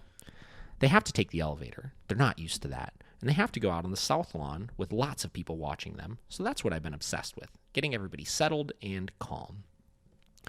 Biden also said the only place the dogs are not allowed on is the furniture, though she admitted to catching Major on the couch. They run all over, said Biden. Playtime with Major was the culprit of Joe Biden's November foot injury, which resulted in hairline fractures and the wearing of a corrective boot. I remember hearing about that. Well, first of all, don't play with your dog. And then this just goes into the foot injury, whatever. Okay, yeah. Tuesday press briefing said the trip to Delaware by the family dogs was previously planned already. No, it wasn't. And that they were being cared for by their family friends. Piskey did not say when exactly the dogs might return to the White House, only that it will be soon. The First Lady departed Monday afternoon for a 2-day trip to Washington and California to visit military base and expected to return to the White House Wednesday. Okay, anyways. All right, so we got two dogs in the White House. The younger one, 3 years old, bit of security officer. It sounds like they run all over, in quotations here. Major shows agitated behaviors, including jumping, barking, and charging at staff security. And they are not acclimated. They have to go on elevators. They have to go out in the South Lawn where people are watching them. No. All sorts of things like that. Tim, what happened? It's very simple. The dogs have no structure. And they have a large house now to run all over, right? So yeah, it's really as simple as that. My big thing and the coolest thing that would happen would be if they got training and got e-collar training, and that became public knowledge. That would be cool. And then it helped e-collars become, well, the president's using e-collars. Well, here's the thing. Spotlight is kind of on here because here's a couple of things that could happen, and I got a lot of comments on this, obviously. So here's a couple of things that'll happen. One, they hire a positive-only trainer, right? That helps them out with things, and they bring these dogs back into the White House. But due to reasons we'll explain here in a minute, these dogs will obviously revert back to these behaviors. Especially, listen, a 3-year-old German Shepherd. We've talked about this and seen this so many times. 1.5 years, 2 years, maturity starts settling in. A lot of people have this is what happens. People get a German Shepherd. They get a German Shepherd that doesn't act like a German Shepherd. Right. It acts like a fucking lab or something like that. Yep. They have no issues with it. It's a sweetheart. They can do anything with it. It's the most bomb-proof, stable dog in the world. Then they want to get another one because they think, I have a German Shepherd, and it was the best dog ever. Right. And then they get a fucking German Shepherd that acts like a German Shepherd, and then they have every issue on the face of the planet with it because it acts like a German Shepherd. And they're like, oh, no, I don't know what to do with it, right? Yep. So that's probably what happened here. Their first one is probably a cakewalk, easy dog. Second one is really difficult. Yep. And here's what's going to happen. They're going to get training for the dog. They're going to bring the dog back into the White House. And because all this shit is going to happen, I can't even imagine living in the White House with my dogs. People in and out. People in and out. Workers. Do you know how many people are probably caring for those dogs on a daily basis? Yeah. No. Listen, I don't know. I did try to look up what a day looks like for dogs in the White House and stuff like that. I couldn't find anything about it, right? It's got to be dozens, though. But there's got to be so many people that are hands-on with those dogs. And listen, if I have 15 people that are handling Vinny every day, that's not gonna. There's gonna be a problem. Yeah, of course. You know what I mean? Like, come on, like Grayson. If he had 20 gazillion people handling him, you're gonna have a problem. Yeah, Roscoe, any of these dogs, right? At some point, are gonna have issues because of such an inconsistent schedule, And right? none of them are obviously handling a shepherd. Of course. Half of them probably have never handled any dog. You know what I mean? Yeah. So they're going to get training. If it's positive only training, they're going to realize very quickly it doesn't work. If it's e-collar training or balance training, they're still going to realize that the training itself is not going to solve the problem, because they're going to have a very regimented schedule with these dogs to help work through these issues, right? And I can't imagine how you could maintain something like that in the White House. I don't know. I mean, with as busy as they probably are and as much shit as they have going on, it's got to be so hard to do. They should just hire a dog trainer to live there. I mean, like, honestly, something like that, needs like you do with Roscoe, right? Where it's like, we have somebody that's basically with these dogs all the time, helping them out. We have a care, like essentially a nanny for the dogs, right? That is actually a trainer or knows enough about it to keep those dogs structured and safe, right? Because without it, there's going to be issues. You want to be the NFL trainer. You can be the White House trainer. Washington's official trainer. Yeah. The government's Congress trainer. money. I guess Get that Congress money. Maybe I'll reach out. I'm in Virginia. It's an hour. It's only an hour from Dwayne's. Yeah. So it'd be cool. I just don't think I fit the government You're just dog training. You're like, yo, Biden, I'll be out in Virginia, next week. Like, So here's what drives me crazy, right? So obviously we talked about Cali Canine's new show and everything. So Cali Canine has been blowing up the fucking internet trying to train Joe Biden's dogs after this incident, right? He makes a post. Tell Joe Biden, I got him. I can't talk. I literally can't talk today. Tell President Joe Biden I got him. Let's get his dogs back into the White House, socialized and well-mannered. This is a job for Cali Canine. And then he put the little American flag emoji. Yeah. Out of here. All right. Then he makes this video. Josh Leverett right here from Oakland, California. I'm here to let you know that this is Sheba, and Sheba's able to come to work with my personal trainer because she understands how to be social in her environment. And we want to have you able to have your dogs in the White House, being able to be around all your staff, well socialized and well mannered, without there being any liability. So I just wanted to reach out. Everybody tag Joe Biden, his wife, the First Lady, as well as our Vice President and Oakland native, Kamala Harris, and let her know that Cali K9 is here to handle that. One love. One love. All right. So here, how do you feel about that? What, that he's trying to get? That post in general.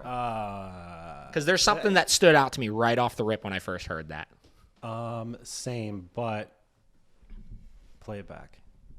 Do you want me to just tell you what stood out to me? The liability thing. Yes. There's never going to be no liability. That's it. Bingo. That's it. Right? So the problem is when you start it feels like, again, I was all team Cali Canine before this show came out, right? Because I think he's a good trainer. I think he does a good service. He cares about the dogs. He cares about the motivation and also keeping them structured and disciplined and training your dog every day and stuff like that, which I love. And he's a balanced trainer, right?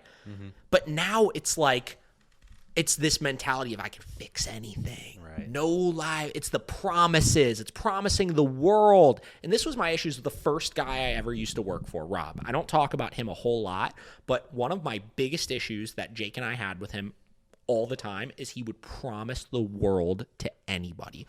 All that mattered to him was making the sale. All that mattered to him was getting the clients in, getting the business in, getting the high-profile people in, all this kind of stuff. So because of that, I remember when I first started training dogs, I would sit in on assessments with him. And let me give you an example right off the – we're going to bounce around all over the place here. Yeah. So right off the rip here, this is one of the most ridiculous things that ever happened to me. Fuck, I got a couple of them actually.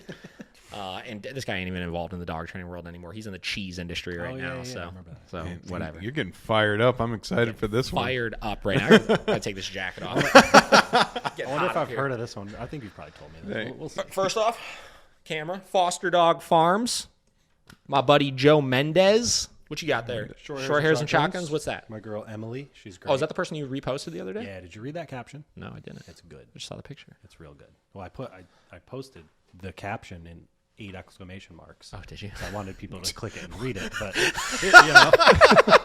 I didn't just repost the What was the caption? It's just talking about when you start to notice behavioral issues in dogs, you can kind of. She compared it to humans. It's just really, really well. Pull it up. Read it for me. All right, let's read it. Actually, hold that thought. All right, We're all right. moving around too much right now. Moving around too much. We'll come back. We'll- Make a note. Someone put a note. Yep. Wait, hold on. I got it. Hang on. There we go. Where are we at? Oh, hour 5 minutes. All right. Wow. This is gonna be a long one. I think this is good. I'm here for We're it. rolling right now. Yeah. I'm starting to get warmed up right now. Right. I'm also a little hungry. Uh-oh. Yeah, same. All right. So very first, this was probably my first like 4 months of training, right? Officially working for this guy, right? We had a family come in. They had 2 dogs. One was a puppy Doberman that was probably 14 weeks old, something like that. The other dog was like a little, I don't know, Maltese Shih Tzu kind of thing, little black dog that just barked its head off at everything, right? Shitter. That's what So the main reason they came in is because they were looking for a service dog trainer for Kane, their Doberman. Did I tell you about I this? think so, yeah. Yeah. So their son was a quadriplegic, right? He was paralyzed from the neck down, and they needed a service dog, a Doberman, that was going to be able to assist in going and getting medications, going and alerting the caregivers they had in the house and stuff like that, and do all of this really complex, really intricate stuff that, first off, was going to be impossible for them to maintain. Like, they had completely unrealistic expectations as far as what they needed this dog to do, right? And especially the breed that they got, like what they needed, like Space Cadets. this was not the dog that they needed for this, right? So they needed that. They had this other little dog that had all these behavioral issues and stuff they needed to work with. And they needed the dog to be 100% reliable with commands and stuff with their son, right? Which he can't enforce anything, right? First off, Rob promises them that we're going to do all of this training. Again, me, somebody who had been training dogs for 4 months at this point, was going to train this service dog alongside Jake to be the basically unicorn service dog that these people needed it to be, right? Because Rob didn't do shit. He showed up at the shop like once a week and then basically told us everything we were doing was wrong and then left. Yeah. So we were going to do this. We were going to train him all of the different tasks. We were going to train his retrieves. We were going to train the dog to do all sorts of intricate positions and respond to commands to this guy and stuff like that. And what the hell else was it? We were going to train this little dog to be better behaved. And, oh, this is a good one. He was like, yeah, I know the guys over at E-Collar Technologies. I'm going to get them to create some sort of contraption to put on your wheelchair that you can communicate and utilize the e-collar just using your voice or your mouth or something like that. Like, just promises everything to these people, right? Charges them like $7,000 or $8,000 for all of this training and stuff, and then proceeds to have us train the dog and keep the dog at our facility for like 3 months. Where, listen, I think that we did a bang up job with it, and honestly, like in Jake's favor here, he came up with a fucking incredible program to teach this dog how to respond to verbal commands while somebody else was doing all the handling, right? So utilizing our markers and stuff like that, we essentially had like a neutral party, right? So I would sit in the wheelchair and I would give a command. And if he responded to the command, I would say yes. And we would teach him to then divert to the other person to go get the rewards, right? If I would say no, he would come in and give the correction for it, but all while maintaining eye contact and focus on the handling. That's like, tough, dude. That's well, I mean, that's precision, right? That's really high end, very, very, very good training, right? And listen, it wasn't perfect by any means because like, there's only so good it's going to get, and we only had so much time, and it's a Doberman. we still were like, you know, we weren't as good of dog trainers as we wound up being at that point. You know what I mean? Yeah. But he came up with a great program. We worked the dog through it, and the dog was good, right? Like, we did basic training with the dog. We taught it bed stays. We did all this kind of stuff and stuff like that. Of course, dog goes home. It doesn't know anything that Rob had promised these people to be. They freak the fuck out. I think they wound up like suing him over it and stuff like that. It was a mess, right? So promised the world to people. He did that with aggressive dogs that would come in. We had this dog Lausius, this German Shepherd, that was a monster, man. Dude, scary dog from this kennel in Kentucky. It was like a $7,000 German Shepherd, something huge. He was a monster, man. So unbelievably aggressive. Dog like broke out of the house and attacked a UPS driver. And he was like 6 years old or something like that at this time.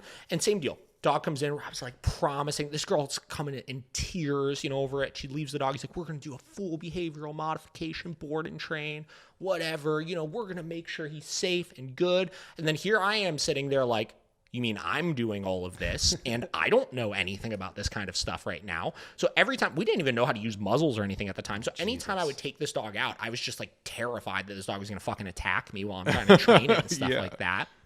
And I remember like telling Rob, like, yo, like, I literally don't know what to do with this dog right now. Like, I need help. I don't know what to do. Like, we don't feel comfortable working with this dog and stuff like that right now.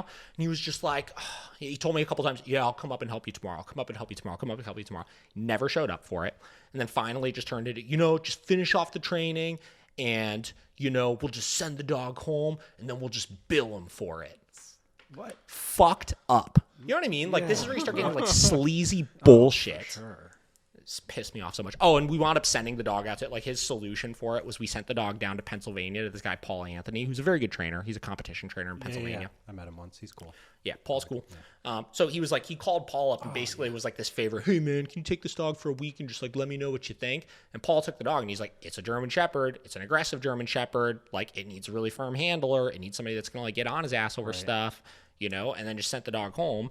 And basically, Rob billed this lady for a board and train when all he did was send him down to Paul Anthony. He didn't even pay Paul Anthony for it. It was like a homie hookup he kind of expected. Yeah. And Jake and I at the time, Rob had a bite suit that we just gave Paul because we felt bad. We're like, here you go, dude. Here's payment for this. Yeah. Right. And it's just a disaster. So promising the world to people. So we're getting back to, diverting back here to this Cali Canine situation. I'm scared he's going to start turning into that, where it's like, this, his first episode was this dog, Lady Macbeth, this aggressive pit bull that's like reacting and barking and biting people and stuff like that. And it was bullshit. Like, he did a bunch of like training with the dog and made the dog look flashy and fancy and stuff, but did nothing to actually work through the dog's issues because those are handler related issues, not necessarily training related issues. Mm-hmm. And now it's like any dog that has aggressive issues, I'm going to make sure that they're not a liability anymore. And it's like, it doesn't work that way, right? Even dogs that aren't aggressive, dogs are dogs, and they're still going to be a liability at some point. They're going to have issues at some point. So it's like you're going to promise the world to these people. You're going to say this, and then the dogs are still going to go and like bite somebody because it's not a training issue. When you have aggressive dogs, you don't fix the aggression issues. You can't fix a dog, period. Fix them. Chewy, when we work with Chewy, he's the best example that we talk about all the time because he was a dog that was extremely fucking aggressive, right? A dog that can seriously hurt people, a dog that had very, very serious problems. And even though we trained him and we got him good with us and we got him to a point where he could walk in public and ignore people and be well behaved and not just be like outright aggressive towards people that aren't even instigating things, there were still very, very, very, very clear parameters and structure that his owner had to maintain all the time. He had to use a muzzle when people were over. He was on a bed stay all the time. People weren't allowed to just go up and pat him and stuff like that. Yep. And that's the reason why Angel was able to be so successful with him, is because she knew that and she understood that and she made sure she did it all the time. And then the times where there were any sort of little incidents, she knew. Yeah. She knew. It was like, my fault. I didn't do it. Yeah. So. And listen, like, you get in the conversation of like, it's the dog's fault still to some extent, right? Yeah. The dog still has problems. And I don't want to say because the dog has problems, it's our fault for not managing it. Like, it is. Like, we could take that ownership, right? But, you have to be aware of when your dog has issues, those issues don't just go away. You learn how to better manage them by learning how to better communicate with your dog, by learning how to better understand your dog. Yeah. Right? Yep. So in this case, Major, right?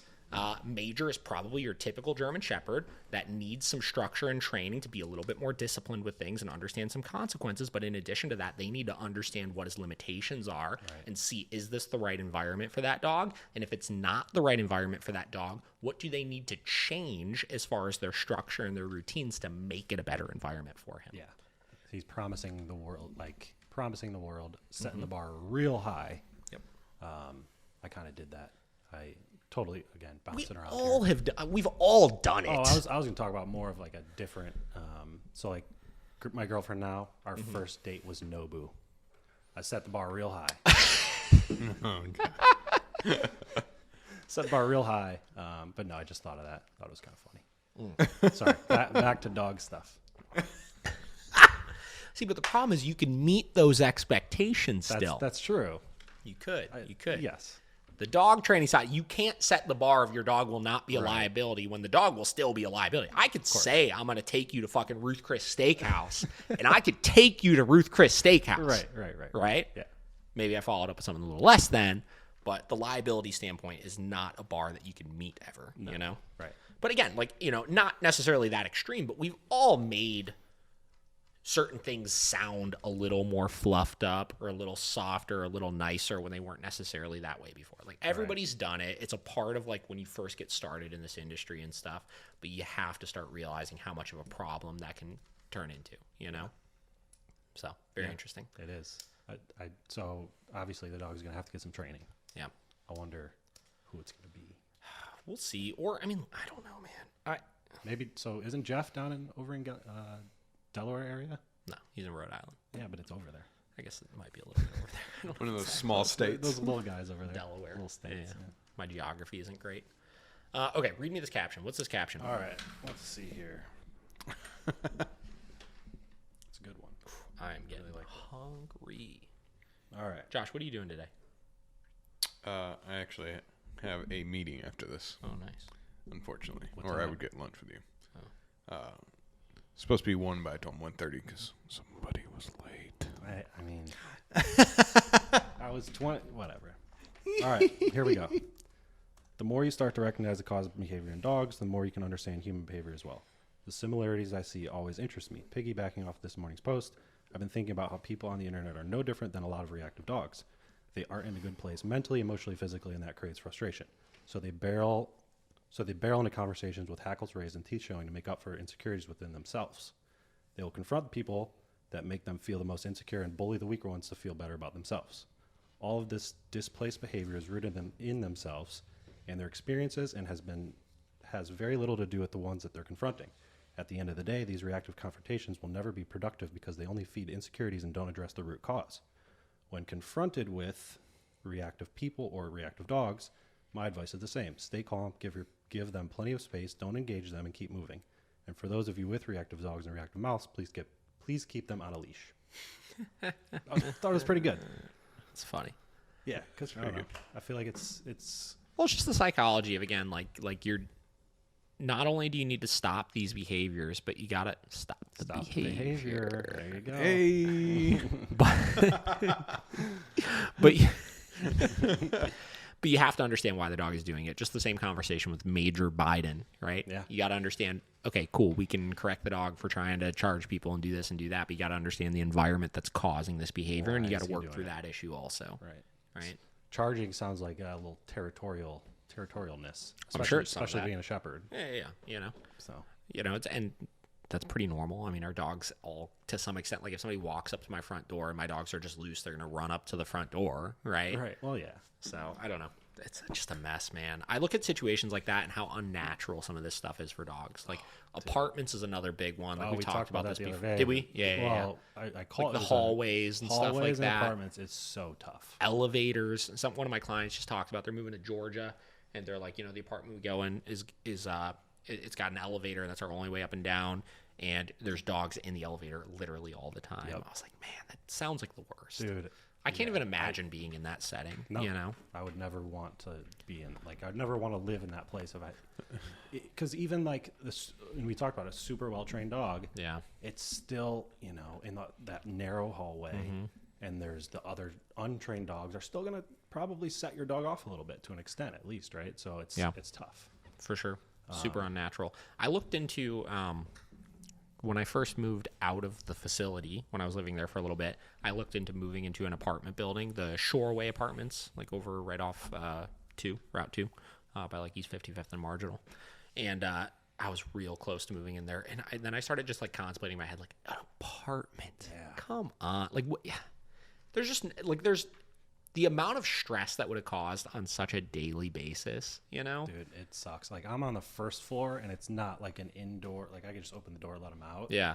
Which, that's the only way I'd ever live in an apartment with dogs. Yeah. Yours is more of like a condo kind of situation, isn't it? And that was my old one that you saw. Oh, yeah, I guess I haven't seen this. One. It's like, it's real similar, but it's like, all the doors are outside. You don't have to go down hallways. Yeah. Indoors hallways, Mm-hmm. I wouldn't ever want to do that.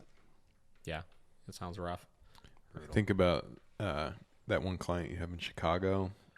And they Which live one? in it's like the I forget what kind of dog it was, but it was the couple. They were like the fitness couple. Oh, yeah. Yeah, they live on Dan. His name was Dan. Yeah, and they live like what? On like the freaking like The 26th floor, I think. floor, 26 or 27. in a downtown building. Like Yeah. They had it was a collie. It was a soft coated collie. Yeah. Yeah. But can you imagine that? Like, I mean, you don't have anywhere to really go with your dog. Yeah, that dog was a mess too. Really? Super anxious, like terrified of traffic and everything, and they lived in the heart of downtown. Yeah, Chicago. the heart. I remember when the guy called me, he was like, all I want to be able to do is take my dog for a walk down the river walk. That's it. And I was like, I got you, fam. Say no more. I got you, fam. Say no more. Yeah. We did it. We went for a walk. The dog did it. The dog was so scared of the track. I mean, it was insane. Like, it was taking everything we were doing, like such high levels and stuff to get the dog to focus in. Yeah. It was a very, very challenging situation. Like, I couldn't even imagine. Like, you have a dog like that, and it's like this dog is living in such a constant state of panic all the time, you know? And, like, the training will help with that, but, like, this is just a bad environment for this dog, right? Yeah, you know? especially Chicago. You're, like, in one of the busiest cities in the world. Literally, right? Yeah. And you live downtown. Yeah. I had a similar situation. The dog's in a puppy, way better spot. One of those, what are they? Samoyed? Samoyed, or whatever. Yeah, Samoyed. Dontrell Inman. He's a receiver in Washington. He was like the 32nd floor or something. Like a super, super nice place, obviously. And the dog was good, but like just going up and down, I was like, dude, this is such a process. Yeah. Every time you go outside. Can't even imagine. Yeah. Sounds rough. Yeah. Tim, I want to talk about so I want to talk about when you lived in Los Angeles and worked at that doggy daycare. Okay. Tell me about that doggy daycare. It was like a doggy day, like a very It was like soft. for like where was it? It was like in Hollywood, right? No, it was on Montana Avenue. Where's So it's like it's a famous kind of a famous shopping street. It's more boutique-y, not like Rodeo Drive. Sure. But like a boutique-y type one. And so like right next door was this really high-end coffee shop. Like Jennifer Garner was there all the time. Her and I are cool. For real. We're cool. She would know me. She would. So not by name, but if I saw her walking down Montana Ave, she'd be like, "Hey, how are you?" That's funny. Pretty cool. Who is this? Jennifer Garner. Oh. Really? Hit me with. Come Listen, on. okay, stop for a second. So I know faces, not names. Well, Show me a face, and I'll know. I'll You tell know you what she was exactly in, who she or is. whatever. Maybe I might not. I'm bad with celebrities. Jennifer I'm really Garner, bad with celebrities. She's like one of the most famous actresses there are. Well, I mean, She looks familiar. I don't know what she would have been in. so many things. 13 going So on many 30. things. I don't know why that's the first one that pops into my head, but I don't think I've ever seen that. Didn't she date? What was she in, Josh? Ben you Affleck. tell me. She's What got else was she in? She's got kids with Ben Affleck. Yeah, Ben. That's how I know. Because she married Ben Affleck for a little bit. Yeah. So Josh, I want to hear one movie she was in because you gave me a look like Wasn't you she? don't know who wasn't she is. she Electra or whatever? yes. Yeah. Carmen Electra? No, not Carmen Electra. No, the the Daredevil series. Oh. She was the lady. This doesn't do anything for me. I don't know. You don't know who she is? No. Come on, did you ever watch Daredevil? With The TV show? no, the movie when no, I I never keep trying to watched call that. him Brad Pitt, not Brad Pitt, but Ben Affleck. Ben Affleck. Come on, you never saw that No, one? man. No, man. I didn't get into Marvel movies until 2 months ago. Okay. She was in a bunch of rom-coms. Give me a list. You got a list of what she was in? Yeah, I'm pulling it up. Do you The remember the IMDb show? or- Remember the show Alias? I never seen that That either. was like her first. I remember it, That, though. that, Yeah. that was like her first thing that got her really famous. Let's go back. Ooh, this scrolls forever. Hold on, make it easy. A lot of stuff. Alias, 13 going on 30, Juno, Daredevil, Juno. Oh, yeah, I know her from Juno. Peppermint. That's a good one. I don't know If you that. haven't seen that, Peppermint's a it's good one, yeah. Peppermint. That's from 2018. Wakesfield. What else? So a bunch of things that nobody knows. No, Draft Day. She plays like the manager in that movie with I forget that dude's name. Yeah. A lot of things. Yeah, sure. Yeah, dude. The biggest thing though is she had 13 Ben going on Affleck's 30 was like yeah. Ben Affleck's babies. Yeah, I don't know. Come on. Not a huge Ben Affleck fan. No, me neither. But All right, anyways, so the dog day. the dog daycare. It was chaos, and we would. Well, get, how big you know, was it? I mean, it was a not small place, right? probably as big as this room. Like that was it. There wasn't like any back areas or anything that There were was bigger. an outdoor area, Okay. with like the grass, the fake grass stuff. But I mean, honestly, it was probably this big. as big as this room. Yeah. How many dogs would be there a day? It would depend on the dogs, but I think we capped it at like 20 or 30, which was too many for that space. Weren't they all kind of smaller and stuff? I remember seeing pictures of it. Most of them were smaller, but every time there would always be like a boxer that would come in or whatever. And I have my Snapchat memories or whatever; they always come up. And right now, it's like the 4 years ago, and that's when I was doing all that stuff. And I look at them now, and I'm like, oh my god, I can't believe this went on there. Just because it was so ridiculous. Like people, like they would be laying on the ground cuddling with the dogs, like not even close to any sort of structured daycare. Like not even like weighted door, nothing.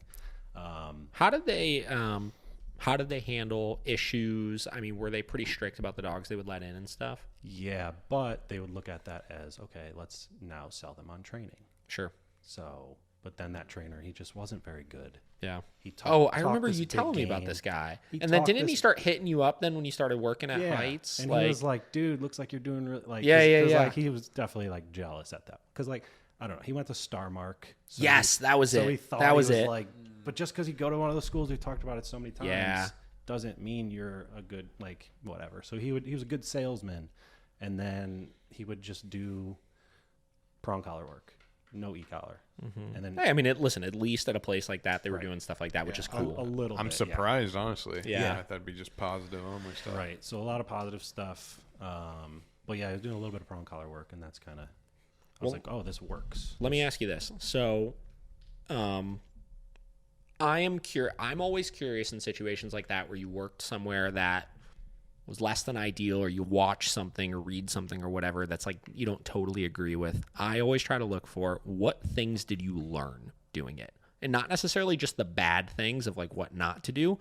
What positives did you get out of that experience? I would say the biggest one, because obviously in any daycare there's going to be dog fights, right? Sure. And there's always that, whoever's working in the dog industry, their first dog fight, there's that big freeze. Yeah. There's that big pause, right? It is ridiculous. It's a terrifying. It's ridiculous. Like the first one, like to this day, like, and it's been a hot minute since we've had one, but like, I'll still like when it happens, I'll like look and just see, and it's just the face of. Yep. But it's just one, and then the next one. And you're good. You're ready to go. Yeah. All right, I fucked up. I didn't do it. Yeah. I froze last time. But yeah, the first one froze. I forget what it was. I think it was these two, Zeus and Thor, these giant lab something, but they're litter mates, and they just teamed up on this one dog. And I was like, and then obviously all the other dogs are in. It's a smaller area. So we ended up in that small area having like a smaller dog area and like a bigger dog area. But it was such a small area. Both of them were such a small area. But the one, there was this pit bull, I forget his name, but he did the whole lockjaw thing. Yeah. He just bit this dog, and we had to hold on, pry his mouth open. Like, that was not a good one. Which you then learned that's not the way to do it. Right. But, didn't get bit. But that was a big one. That was scary. Yeah. Was that your first dog job, by the way? Yes. Okay. Yeah. So breaking up dog fights, you get a little bit of experience with that and seeing the dogs interact and stuff. What else?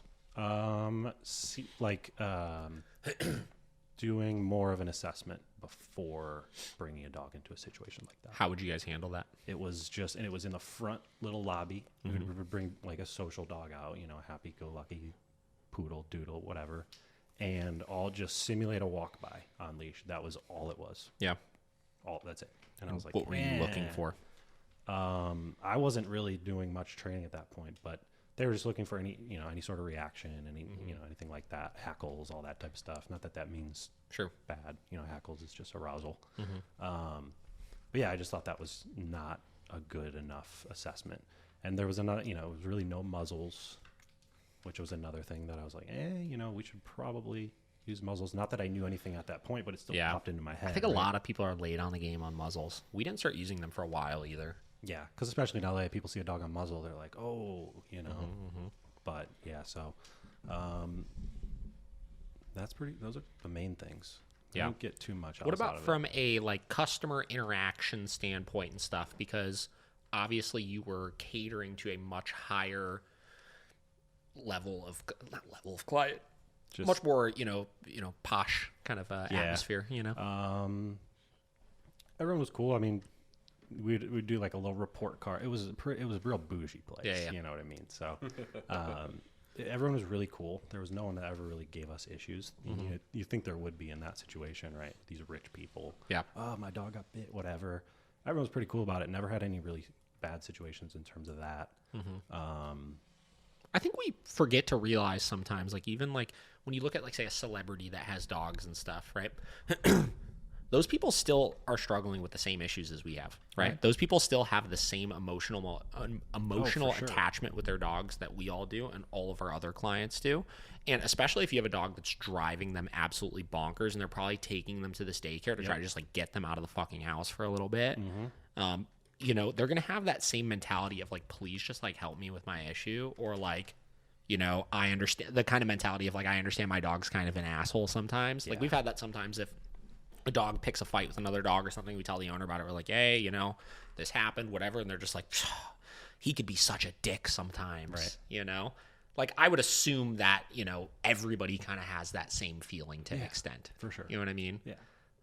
You know, and for as much as I feel like they can have maybe a skewed view on the world due to, like, their success and stuff they've achieved, just like we read, remember in Caesar's book, when we were talking about like Oprah with her dogs and like Will Smith with their dogs and stuff like that, they still treat their dogs no different though. You know what I mean? Like even though the outside world is different to them, that is still like just like fame has nothing to do with it because the dog doesn't give a fuck about it. Exactly. Which is that's cool. It's interesting. That's you know, cool you'll see a little bit more organic of the person.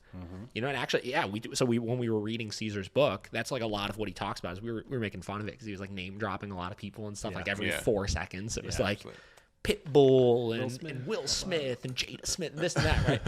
But it's kind of interesting because through working with their dog, you see a little bit more of the real person. You know, without all the clouded like fluff and everything. Yeah, that's pretty cool. So that's pretty neat. God, I was going to say something a minute ago. I wish, I mean, knowing what I know now and being the trainer that I am now, being back in that situation, if I was the trainer there, oh my God, I'd be so successful. Yeah, that would be a cool situation to get in with. Yeah. It'd be a very cool situation to get in with. Like, it'd be game over. I'd be... Look like you're going back to LA, huh? Nah, I can't so go interesting. back there. Whoa. Can't go back there. Too much.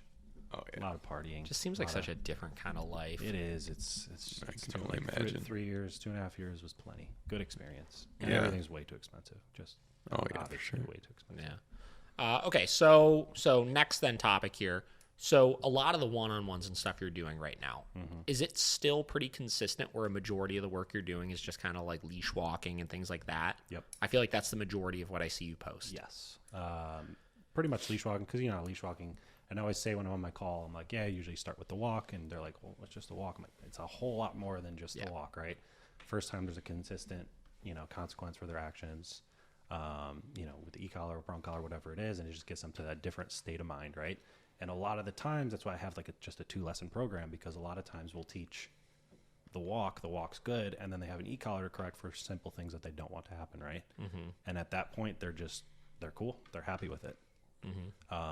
There's some people that want to do, you know, 7 lessons, get their dog to be off leash, but it's kind of rare when I get those. How long are your programs? 2, 4, and 7. Nice. So is it primarily the 2 and 4 that you do? Yeah, definitely. So 2 is the walk. What is 4? 2 is the walk. It also depends on, it depends on the dog. If we can get the walk done on the first lesson, which I've been trying to get away from a little bit, then I'll do intro to place or teach place the second lesson, and then at that point, they can upgrade to the 4, just pay the difference, right? And then, you know, recall and all that stuff, because then I'll explain that recall is pretty important, so let's upgrade to the 4. Or, you know, a lot of times I'll just do an extra lesson. I don't put a time limit on them. Follow-up kind of thing. A little follow-up, yeah. Or just like a meet me at the park type deal. I don't put a time limit on any lessons.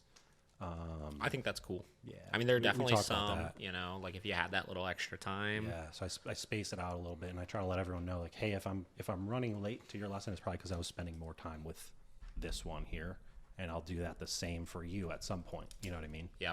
So I say that up front, so they're not like, where's he at? And like, Sure. well, I'll spend an hour and 45 minutes with you if we need to. Yeah, man, I got fucked the other day. Last Monday when I was doing lessons, I had a full day. It was like 8 hours of lessons back to back to back to back to back to back to back, and like 2 of them went like 10 minutes over. Yeah. And it just bled into the next one, bled into the next one, bled into the next one. Oh man, that was rough. That's brutal. Yeah.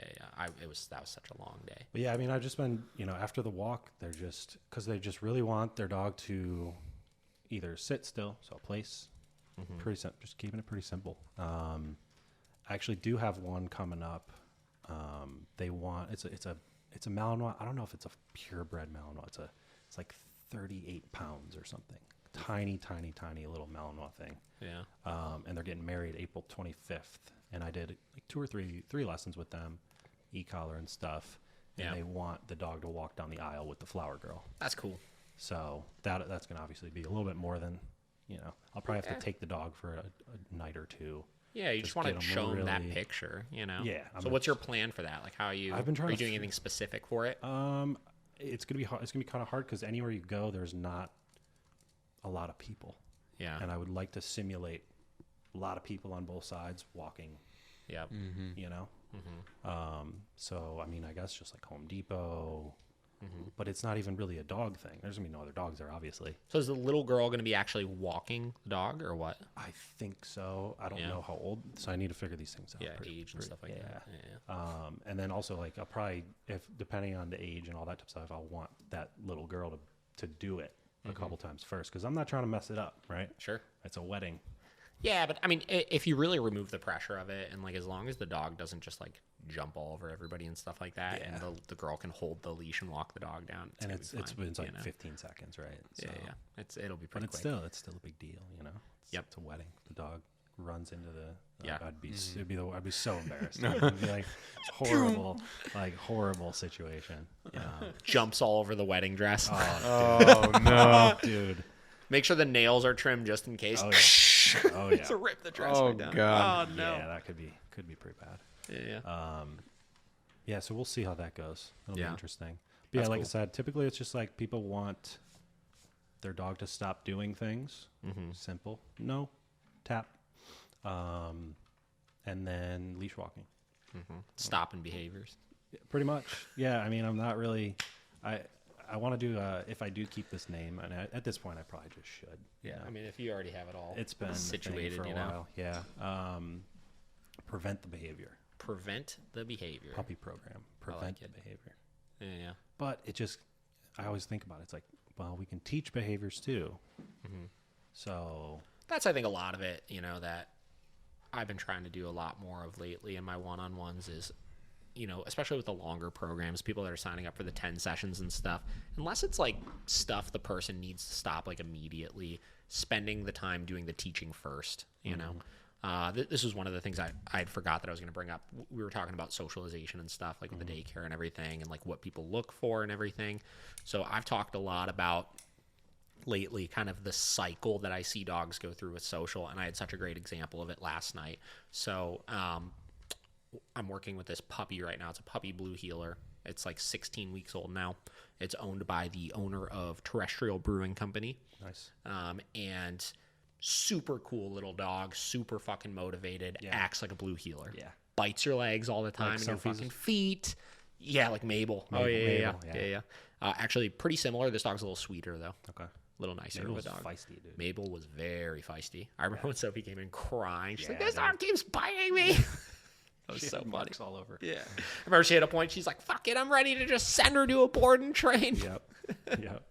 Anyways, so we're working with this dog, and this has been a little bit of a struggle working with them because they're so cool, right? And they get it, and they're very understanding of everything I say. But like, Terrestrial Brewing Company, right? No. Oh, in Battery Park. Oh, okay. So it's like the dog bar. Oh, okay. It's the brewery that they do like the puppy brunches every Sunday and this and that. So it's Everybody like has their Brewdog and dogs. those ones in But Columbus. I really was not liking them for a little bit because they were the place that every time you go in there, there's off-leash dogs everywhere. Yeah, right. not And okay. tons of them everywhere. Not you okay. couldn't get away from it, right? Yep. So they own the place, right? So they were kind of like, I remember the first session coming in, they're like, man, we want to take the dog to the brewery all the time and this and that. And I had to like ease into that conversation of actually it's like a really bad place for you to be socializing your dog right now. Right. And they, like I said, I've been easing into it. Right. But they've been very receptive of it. And they're just a little nervous because the dog is kind of timid around other dogs. Yeah. Initially, right? And they didn't know how to handle it. And they had taken the dog to like this field to go socialize with another dog the other day. And the dog seemed like really kind of nervous and snappy and this and that. And they weren't allowing the dog to work through those issues. And the dog is really young right now, so it's not really a problem. They're like, God, our dogs are being aggressive towards other dogs. What do we do? So we took out a lab yesterday, and it was so interesting. I talk about the social process and the reason why on-leash greetings are so bad from a social standpoint because, dogs need to be able to figure each other out and then develop a relationship before they hit a point where they're like fully socialized with that dog, right? And the problem with on-leash greetings is it's just the intro, right? The restraint and the quick, like, we're getting ready to figure each other out, then we get pulled away. Exactly. So I told Josh, I was like, it's like you're blue balling the dog like all the time, right? Like it's literally like, right? Like on a constant basis, which creates all this frustration. Yep. That's a good analogy. So it is. So whatever. So what we saw, it was really interesting. So I let this, like probably like 1.5-year-old lab in, super playful dog. Dog runs over. Immediately, the first thing this dog does is runs back to its owners. He's kind of growling, a little snapping, air snapping, stuff like that. Really scared. And I was like, just ignore the dog. Right. Just ignore the dog. Leave him be. Yep. Leave him be. Leave him be. Move away. Leave him, whatever. So they keep doing that. They keep doing that. And the dog's hiding. He's trying to hide under the chairs and stuff. This dog keeps poking his buttons and everything. He's growling, snapping. And they were like, yeah, this is what was happening the other day. And, we were trying to like console him and stuff and it wasn't working. So we just left. I was like, just let it be. Yeah. I promise you're going to see this whole thing shift here in like 5 to 10 minutes here. Right. So that happened for like 4 minutes, right? Then the dog started kind of getting curious and came over and sniffed. Then he started doing this fucking ridiculous, annoying puppy shit where he like got on the ground and then just started barking his fucking head off at the other dog. Dude, it was literally nonstop, like, right? But like really high pitched, like chirpy, like, ow, my ears hurt kind of like screechy noises, and just kept repeatedly doing it over and over and over and over and over again. So it went from I'm scared to I'm curious to I don't know what to do, so I'm just going to be a psychopath and try to like get a reaction out of this dog right now. To then Finn, the lab that I had out, started really kind of pushing his buttons a little bit and getting on his case and kind of showing him who's boss and stuff. And you tell the puppy was like, whoa, like I'm not used to this. This is weird. And then that went on for a little bit. Then it turned into 5 minutes later, them just chilling. Just walking around the room, sniffing each other here and there. One went and laid on the bed and this and that. And I was like, you see this? I was like, this is the end of the process. I was like, this is where we end things. Yeah. Right? It was incredible to see just because you could see such a clear definition between each of the stages, right? The initial intro, the scaredness of the puppy, to the competition and the figuring each other out, to they had kind of figured that out, to they were cool and they were just chilling. So they developed that relationship. And with a puppy that young, they need to go through that over and over and over again and have it be that type of situation where they're actually going to get something out of it, Nature. That's true. Nature taking its course. It is, though. It is. It is. Right? It's cheesy, right? But like it's the case. It's how it works. Yep. Right? And nobody gets to see that, man. They were like, yeah, we were trying to, we just didn't understand it, so we removed the dog from the situation. And I was like, I get it. I understand why people do that. But at the same time, like your dog doesn't understand you trying to console it, right? It needs to be able to work through these issues on its own. And here's the thing. Who am I to say that these dogs don't know how to figure it out on their own a little bit? Right. Those dogs know how to communicate. I'm not a fucking dog. I don't know how to communicate with dogs, yet it's the one thing that we as humans always try to over figure out that we'll never figure out. Right. And then it's cool. I'm sure they're like, wow, the whole process. Anytime, so cool. Anytime someone that has never seen that, they get it. Like, then they're like, wow, dogs need to be dogs, right? I had a friend, or I have a friend, I should say. He went to work on like this big weed growing operation in Oregon, and there's a lot of like squatters, and it's like they got on the weed farm, on this big weed farm, and they've got like a Malinois, Dutch Shepherd, a German Shepherd, a couple of people that whatever, and then some people that we were talking about, just like not dominance but like alpha, figuring out like in a group who's like not gonna get fucked with, or who's gonna hold their own the most. Talking the people. What? You're talking the people? No, the dogs. Oh, gotcha. Yeah, of course. What?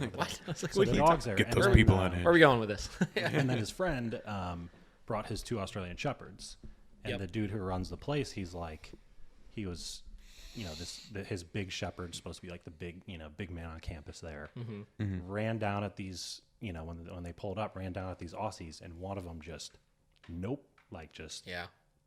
beat his ass, but not in like get a it. damaged Yeah. way. It was like, hey. And everyone was chill like, the fuck wow, like our big German Shepherd is not whatever. And then also like just all the dogs learning and because you're out there, there's no tools. They're on the side of a mountain. Yep. And he's like, dude, it was so cool to watch. Natural Right. nature. Yeah, literally. He's like, it was so cool to watch it. He's like, I've never seen that before. Dogs just like figuring it out. Right. God, it's like, like as a trainer, like how many times do I fucking hate when I hear people say, they'll figure it out. They'll figure it out. But like, that's true to an extent because that's a part of it, but they only figure it out when you remove yourself from the equation, right? Yeah. Where most people, they try to let them figure it out while you're also constantly micromanaging, right? You're petting, you're stepping in, you're saying things, you're going, no, don't do that. Be nice. Right. Be nice. But in that situation, Be nice. Right. How many times do you hear that one? That one pisses me off all the time. yeah, it drives me nuts. I'm getting antsy over here.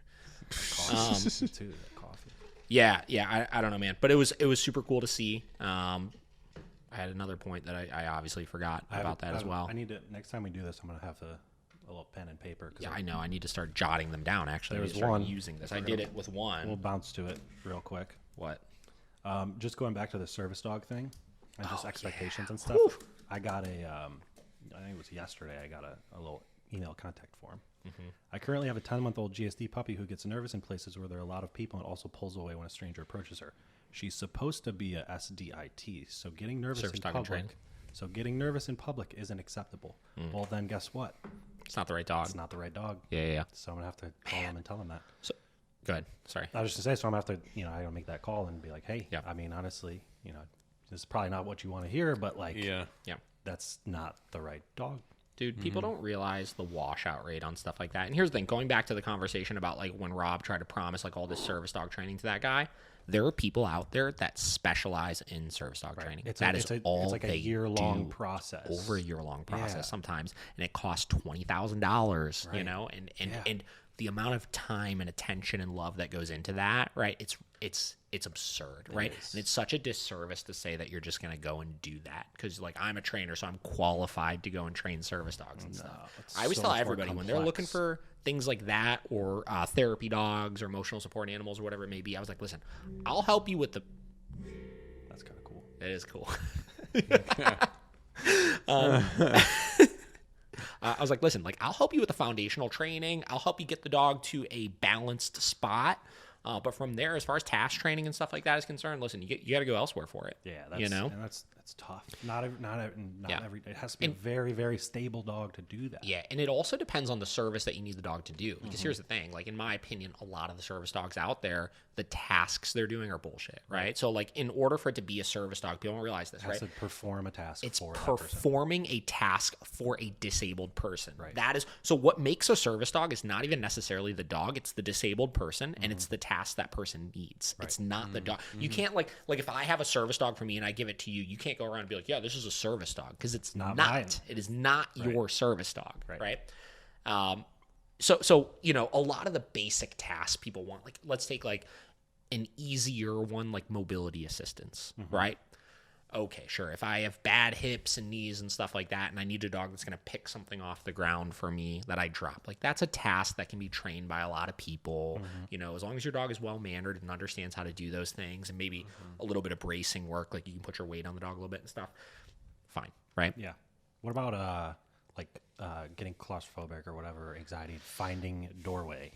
I feel like that's not. I don't super think tough. dogs really that's one of the ones that I kind of say is a little bit bullshit. I think like a lot of the anxiety based service dogs I think are emotional support animals, not service dogs. Yeah. Listen, I'm not saying you don't need a dog to help you in those situations, because here's the thing: if you get anxious and your dog being there, it like helps you, that's fine. Yeah. I don't think the dog is consciously performing a task, though. No. But Right. there's I forget what it's not like I know what you're PTSD, talking. but I know what it's you're like- talking about it's with the not even claustrophobic anxiety, ones. It's like claustrophobic or whatever. I genuinely do not think the dog is seeking out an exit in those situations. I think that those dogs typically, when I hear of people that have them, I think they have a nerve. They get really nervous. When they start getting really nervous, their dog starts getting really nervous, and the dog panics and tries to look to try to just pull to like get out of situations. Yeah. Right.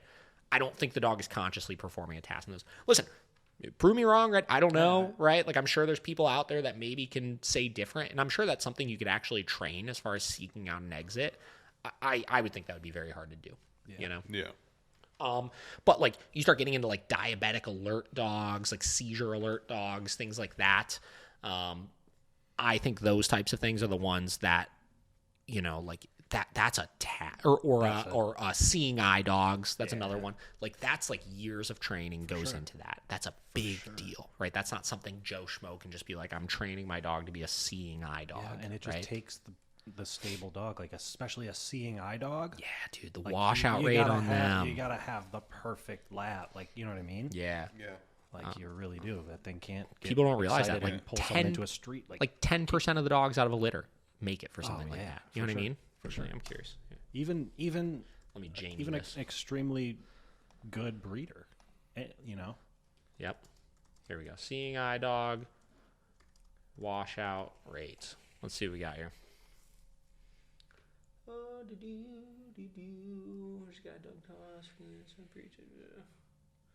Inside the world of guide dog dropouts. Let's see what we got here. This highly competitive training, pup perfection is demanded, and not every student can make it to graduation. Here's what happens to the still very good boys who need a sudden career change. What about the girls?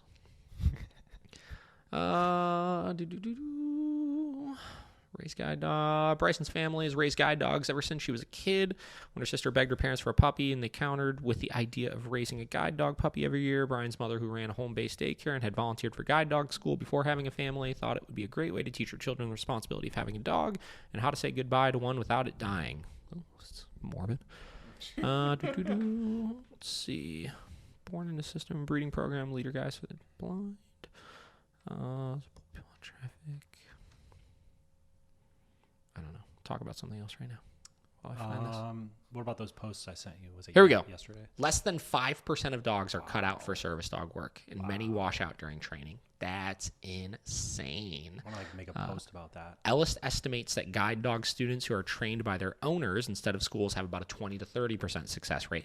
I think the only reason that number is higher there is because those people fall so in love with the dogs that they'll take poorer performance out of the dogs. Right. If you're training it yourself, you're going to develop a stronger bond, and you're not just going to swap it out for another one. Right. But those dogs probably aren't even fit for it. Right. We don't say the F word.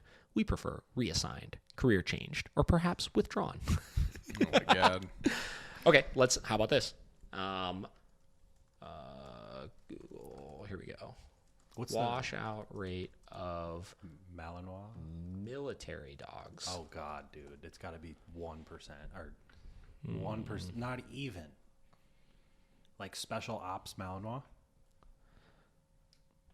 Yeah, I don't know.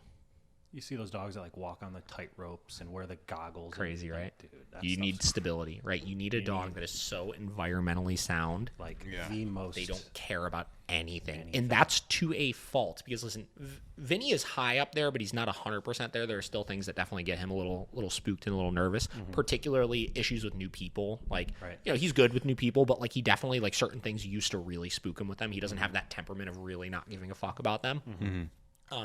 But that's to a fault, right? Because he's not scared of anything. There's virtually nothing you could do to them that's going to get them to comply if you need to, aside from just motivating them. But like when they're really gung-ho on something, there's not much turning it off then at that point. Right.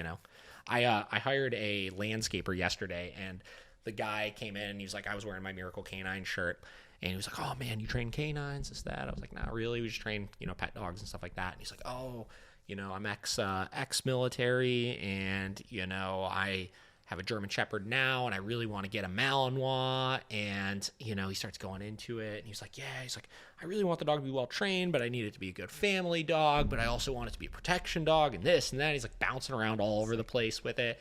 And I told him, I was like, he was like, oh yeah, my dream is getting a Shepherd Malinois cross, a Chepenois. And I was like, yeah, I was like, well, listen, I was like, there's plenty of military breeders out there, or military and police canine breeders out there that have washout dogs that you can get that make better family dogs because they're not quite stable enough to perform those tasks, where you can get, you know, the looks and stuff, but the temperament that's a little bit more manageable and stuff at that point. And he was like, washouts? It's like, what are you talking about? So we had to have a whole like 10-minute conversation about how 90% of these dogs wash out by the time, you know, they ever go through the training program because they're just not cut out for it. Yeah. Also, it's still not raining. This is crazy. It's pretty cloudy, though. 1 o'clock. Yeah. Maybe it'll hold off. I don't know, man. Now it's saying 1 o'clock it starts. We'll see.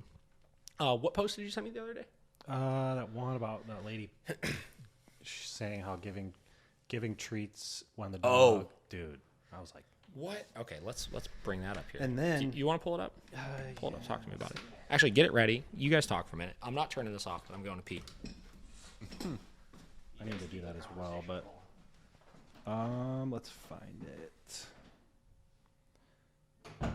The Collared Scholar. No, the Collared Scholar. The Collared Scholar. Collared Scholar. Dog trainer and behavior expert. 11.1 thousand followers. Makes really... Hold on, let me get it on Instagram. There's a screenshot. Makes good informational posts, but I just don't agree with... She makes good content. Looks really good. All that type of stuff. Yeah. And I haven't looked at much. This one just popped up the other day. And I was like, really? And I sent it to David, and he was like, what? Let's find it. So it says, it's a video. Petting or feeding a terrified dog does not reinforce their fear. And it's a long one. I'll read. I'll wait for David here. But basically, the biggest thing was like, she says, I'll praise him, give him treats and stuff, even if he's growling. What?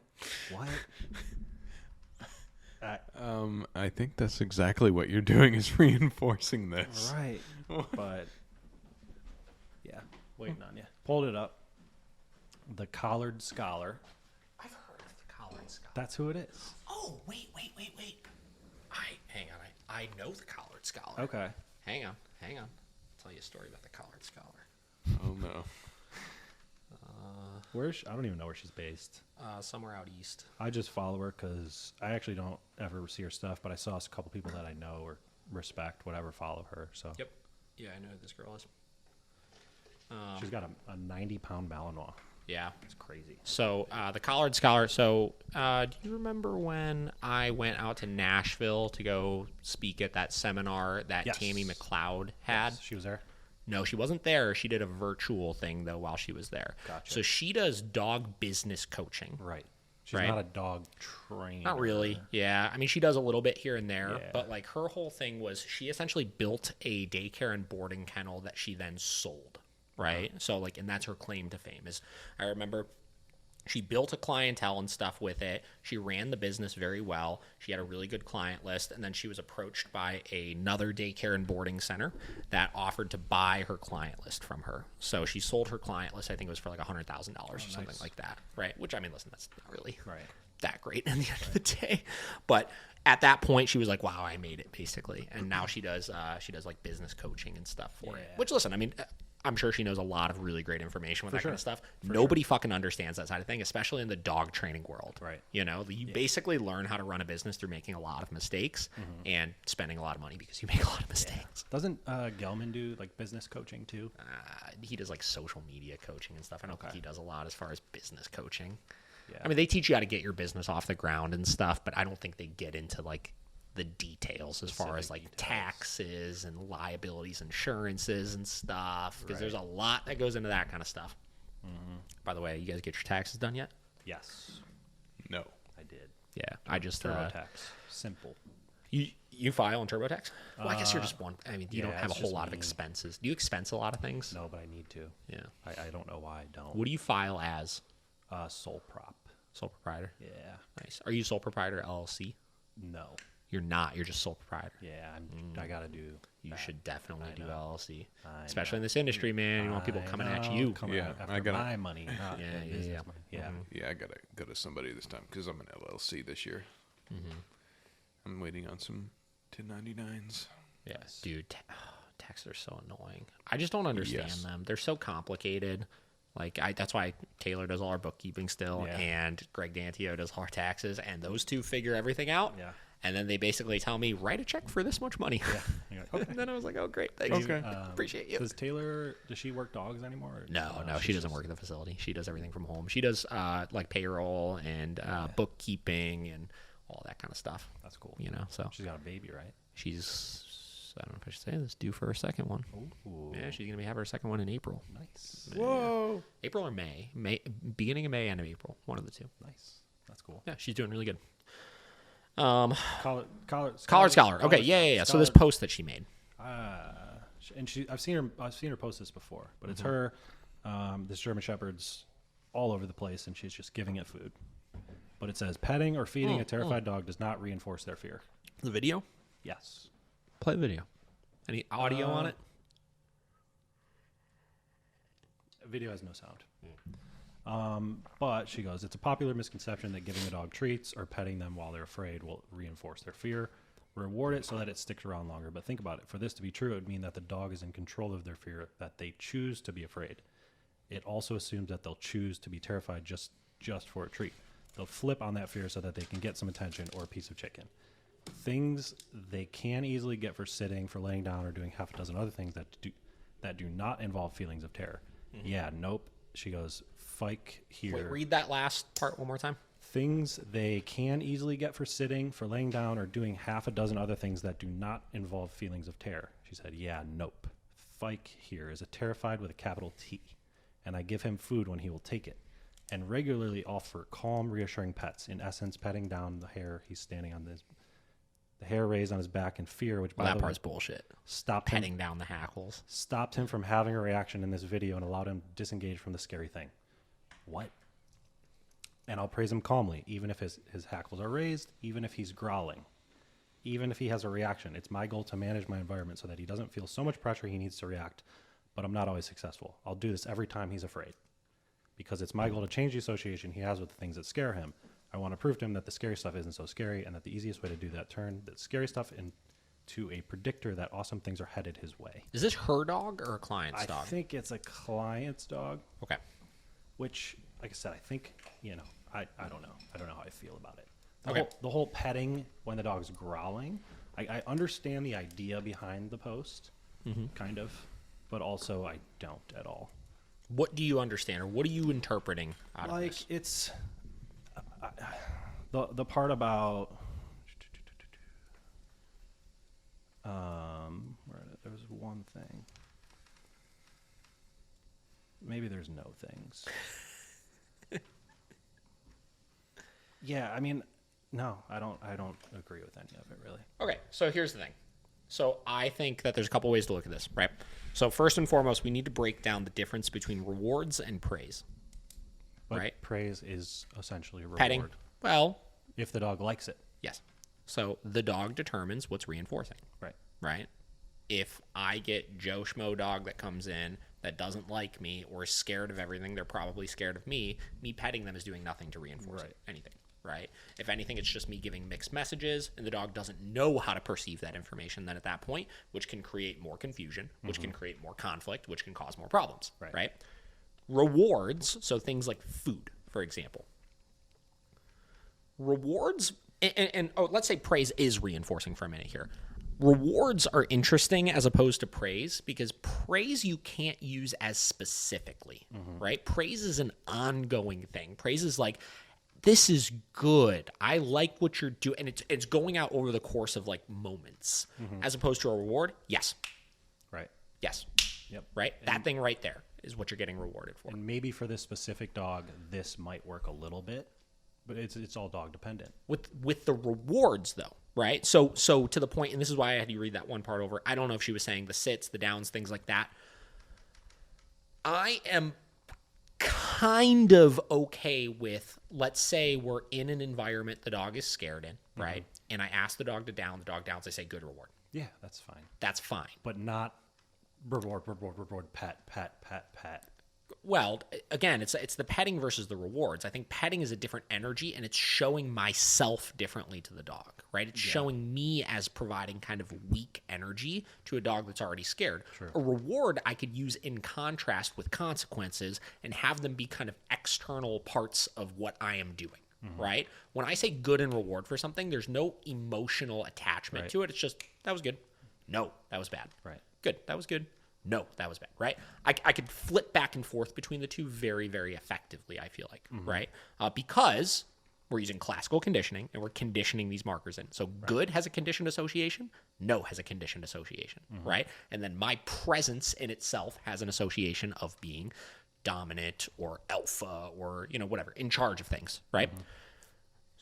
So I think when you get into utilizing rewards and consequences in a precise way like that, I think you can do it in an effective way with a fearful dog, assuming you're not adding in unreasonable, fearful things happening, right? So for example, somebody invading a dog's space, a dog coming up to them out on the walk, a firework going off 3 feet away from them, like something that's like, unwarranted fear, essentially, right? I think the problem is anytime trainers start talking like this about things, they start giving people the wrong message. Exactly. And they start telling them, just like you'll see with the Cali Canine show whenever you go and watch it and get a chance to talk about it. Yeah. The first episode, this dog's fearful and trying to bite people and stuff. And he's telling her, tell her it's okay, pet her, tell her, like while she's reacting and stuff. And the dog turns around and fucking bites him on the face. Him on the face? The owner. He bit the owner on the dog turns around, bites the owner on the nose because he was like all hugging him and like trying to like tell him good job and all this kind of stuff. Why was Cali Canine saying that? Again, it's like it's trying. It was the same deal. He was trying to tell him we're trying to create a He said the same shit she was saying. We're trying to create a positive association with these triggers and stuff. Let's not overcomplicate it here, right? If the dog is scared of people, right, it's gonna take time for them to get over those people. Right. And your job is just to communicate clearly and effectively and create the boundaries to allow the dog to get comfortable with those people. Right. Right? Not the other way around. Not we shift the dog's perception so immediately they're okay with everybody. It doesn't work that way. Right. You know what I mean? Like you don't just fix that. You don't just turn that off in a dog. You have to understand how long it takes to develop that association and how do we do it successfully and safely where the dog actually understands that we got their back, not the other way around, right? Petting hackles down, come on, right? And my thing is just like the dog's growling. Just say no and correct the dog for growling. Yeah. At least initially. And then you could not pet the dog when he's ever growling, ever. I don't ever see that as anything good. But you have to stop the behavior first and then get the dog to... You gain control of the situation. And then you get softer and get more fun with the dog after. Right. Right? And It just... just correct the dog. Yeah, Dog's freaking out, correct the dog. And then you can kind of do, whatever. And then as far as the dog being fearful of an environment, right? Again, we have to give the dog something to focus on, right? Something else to focus on. And if you want to tell me you're taking the dog in a fearful environment, you're doing engagement work, right? That's fine. I don't have a problem with that. Not if the or you're dog's... training the dog, right? But to say you're going to shift their perception of that environment through petting them is not correct, right? You're going to shift their environment by getting their attention onto something else. Yeah, and like you said, I think the biggest problem with the post is that she's got 11,000 followers. People are going to see it, and they're going to see their dog growling, and they're going to pet their dog, and the dog's going to bite the shit out of them. Yeah. Or they're going to make it worse. Or Yeah. whatever, So again, you can't take away from the fact that no matter what, there still is the possibility that you could reinforce emotional states of mind as well, right? Right. Maybe you could reward for specific other things like we talked about, utilizing your good markers and actual like food rewards and stuff like that. But positive reinforcement doesn't just reinforce physical things the dog is doing. It also reinforces emotional states of mind. Yeah. There's a lot of trainers that don't believe that. Yeah. It's interesting, man. The dog training world has so many weird things to it like that. I just don't get it. So Need to get Peter Kane on here. oh, dude, I love Peter Kane. He's got a girl now. I don't know if you've been following his No, I stuff or haven't. not. I have He's not. got like a semi-attractive girl. Okay. That now is like with him all. I mean, Peter. Dude, we showed you Peter Kane's videos forever ago, right? Yeah. There's a guy from New York that's just like, don't pet the dog. Yeah, he's Right? he's funny, dude. I remember some of those videos, like These goddamn food trainers talks like that a lot. yeah, some of those videos where he's talking about like fucking girls and stuff, like, and they would just not fly. Yeah, in dude. this day and age right now. Not that it was ever okay, but he should delete those. Oh, here we go. Yeah. Say hello to clean, uncomplicated. Oh, we got an ad. Oh. I wonder if we'll get kicked off YouTube for this If you stuff. see somebody walking down the street with their dog and the dog is being good and at heel, don't whistle to it. Don't say do a it. fucking thing. Never indicate to the dog anything. The Anything. dog is being good. If you encourage the dog to come over and pet you or be petted by you and it's on a leash, the owner is going to have to correct the dog. You're getting the dog in trouble, you dick. Don't whistle to the dog. Don't distract the dog. The dog's being good. See? He's at heel.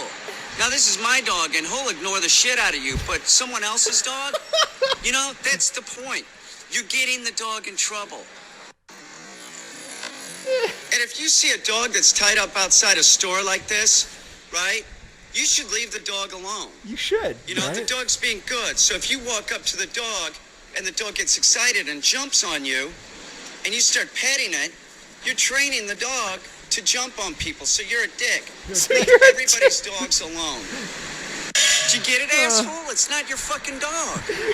Go get your own fucking dog. Don't interact with other people's dogs. Oh, no. It's not yours. It's not your property. And if you get bit, you dumb fuck, if you get bit, it's a mark against the dog because you're a dumb shit.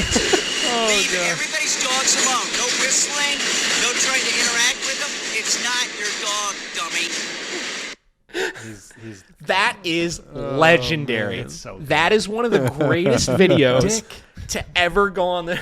And if you get bit, you dumb fuck. Like, it's so intense about it. Jesus. So funny. Oh man. What about the spit in your dog's mouth? Oh man, yeah, he gets a little wild with that. Oh man, what a technique though! Like talking about like spit. We laughed. We've laughed into tears so many times talking about that video. Just spit in Grayson's mouth, dude. Just spit in Vinny's mouth. Just spit. God. Jesus Christ. I mean, listen though. Here's the thing: like, you actually should follow his YouTube channel if you don't, because the thing is, like, for as ridiculous of a human being as he is, like, he's a really good trainer. He is. You know what I mean? Like, Yeah. I think for somebody like that, like, he cares so much about the craft, and you could tell when he works with the dogs that he likes the dogs so much. Yeah. Like, every dog he gets in for a board and train, like, it is cool to see somebody who trains not using any sort of food rewards develop such a strong relationship with the dogs because of how much he cares about them, you know? And he's fun with them and stuff. And he teaches complex things. You know what I mean? Like, he's very big into teaching sit, down, stand. He's very into, teaching retrieves with all of the dogs that he works with, stuff like that. And he does some complex stuff where, like, he does really long board and trains where... Like a month longer, like 2 months. Yeah, I think he does like 6 to 8 weeks, I'm pretty sure. But he'll do like crazy shit where I saw he had like this border collie or something in where he was teaching the dog reverse retrieves and stuff. So he was teaching the dog to go get an object and then take it to something and put it into something. Wow. And again, like when you look at teaching those things without rewards, that's insane. That's a lot of work and a lot of patience. And here's the thing. He's also pretty against being really heavy-handed with an e-collar. Right. It's all repetition, muscle memory, stuff like that. He's pretty heavy-handed with the leash, though. I mean, kind of, but he doesn't use prong collars and stuff. Yeah. Like, the most intense collar he'll use is, like, the plastic Star Mark collar. Really? Yeah. So, I mean, I think he'll use a prong every now and then, but he's a good trainer. I do have a lot of respect for him and what he provides, and it seems like his clients really like him, too. Yeah. I can imagine he's a fun guy dude, to, like, he's train gotta your be the dog most with. fun. You know what I mean? Does I it- want to hang out with him. Oh, Peter dude. Kane, come on my Yeah, podcast. that would be great. That'd be super cool. He's a legend. True legend. He actually is. Who else in the dog training world are you like hype on?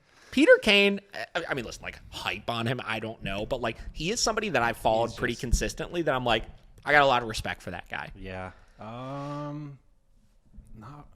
Jonas, I've been watching a lot of his stuff. He's just like doing all those TikToks, and he's getting real famous. He did a Facebook Live with Larry Crone yesterday. I saw that. Mm-hmm. I didn't watch it yet, but you still into Gelman? You still hot on him? no, Really? not because I'm not. I just don't really. Gets a little redundant I don't after a really- while, I yeah, think. I don't really read his stuff much anymore because I feel like I know everything he's gonna say already. Yeah. not to the extent, but you know what I mean.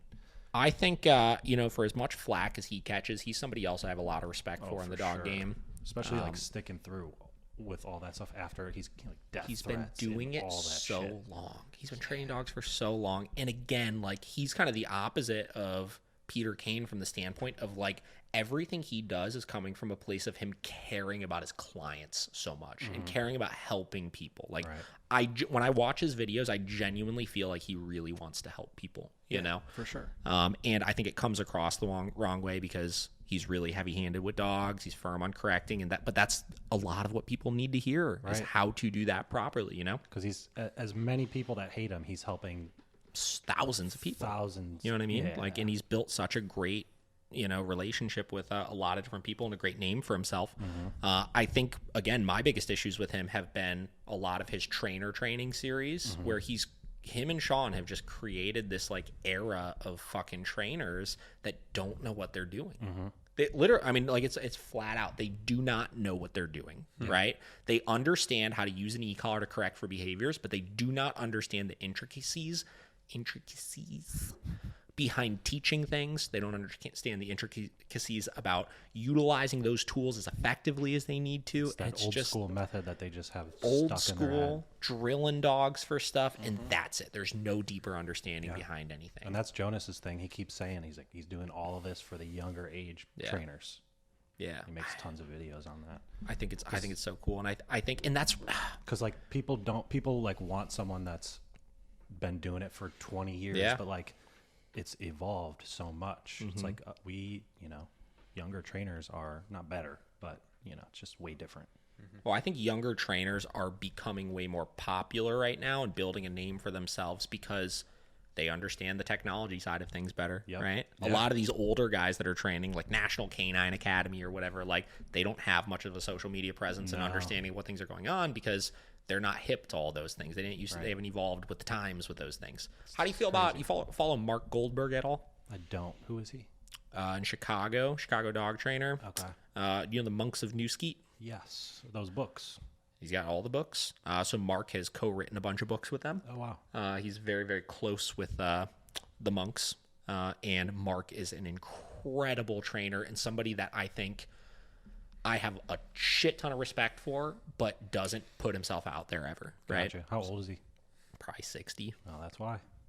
But I mean, he's all over Facebook and stuff, but he just doesn't post about his dog training, know. But he pioneered very early on. He called it the force-free training method, right? And I remember the first time I saw it, I was like, what the fuck? The force-free method? And then I see him using e-collars and stuff. I'm like, what are you talking about? And I remember hitting him up. I'm like, I don't understand, right? And he was just like, just read my fucking website. Like, basically it was just like, you're an idiot, read my website. Yeah. So I went on it, and he talked about how he created the force-free method, which is not what everybody now has pioneered it to, of like, we're just using food to do everything. He's like, we're balance. It's balanced training at its core, right? It's like we're creating balance and we're creating consequences where they need to, and we're doing, e-collar work and stuff like that and teaching it in a very humane, nice way where the dog is motivated to do these things still, right? They have the motivation and the drive to be able to do all of these things and to learn these things and stuff like that, but we still get the reliability that you get with all of those tools. And I think that's so cool.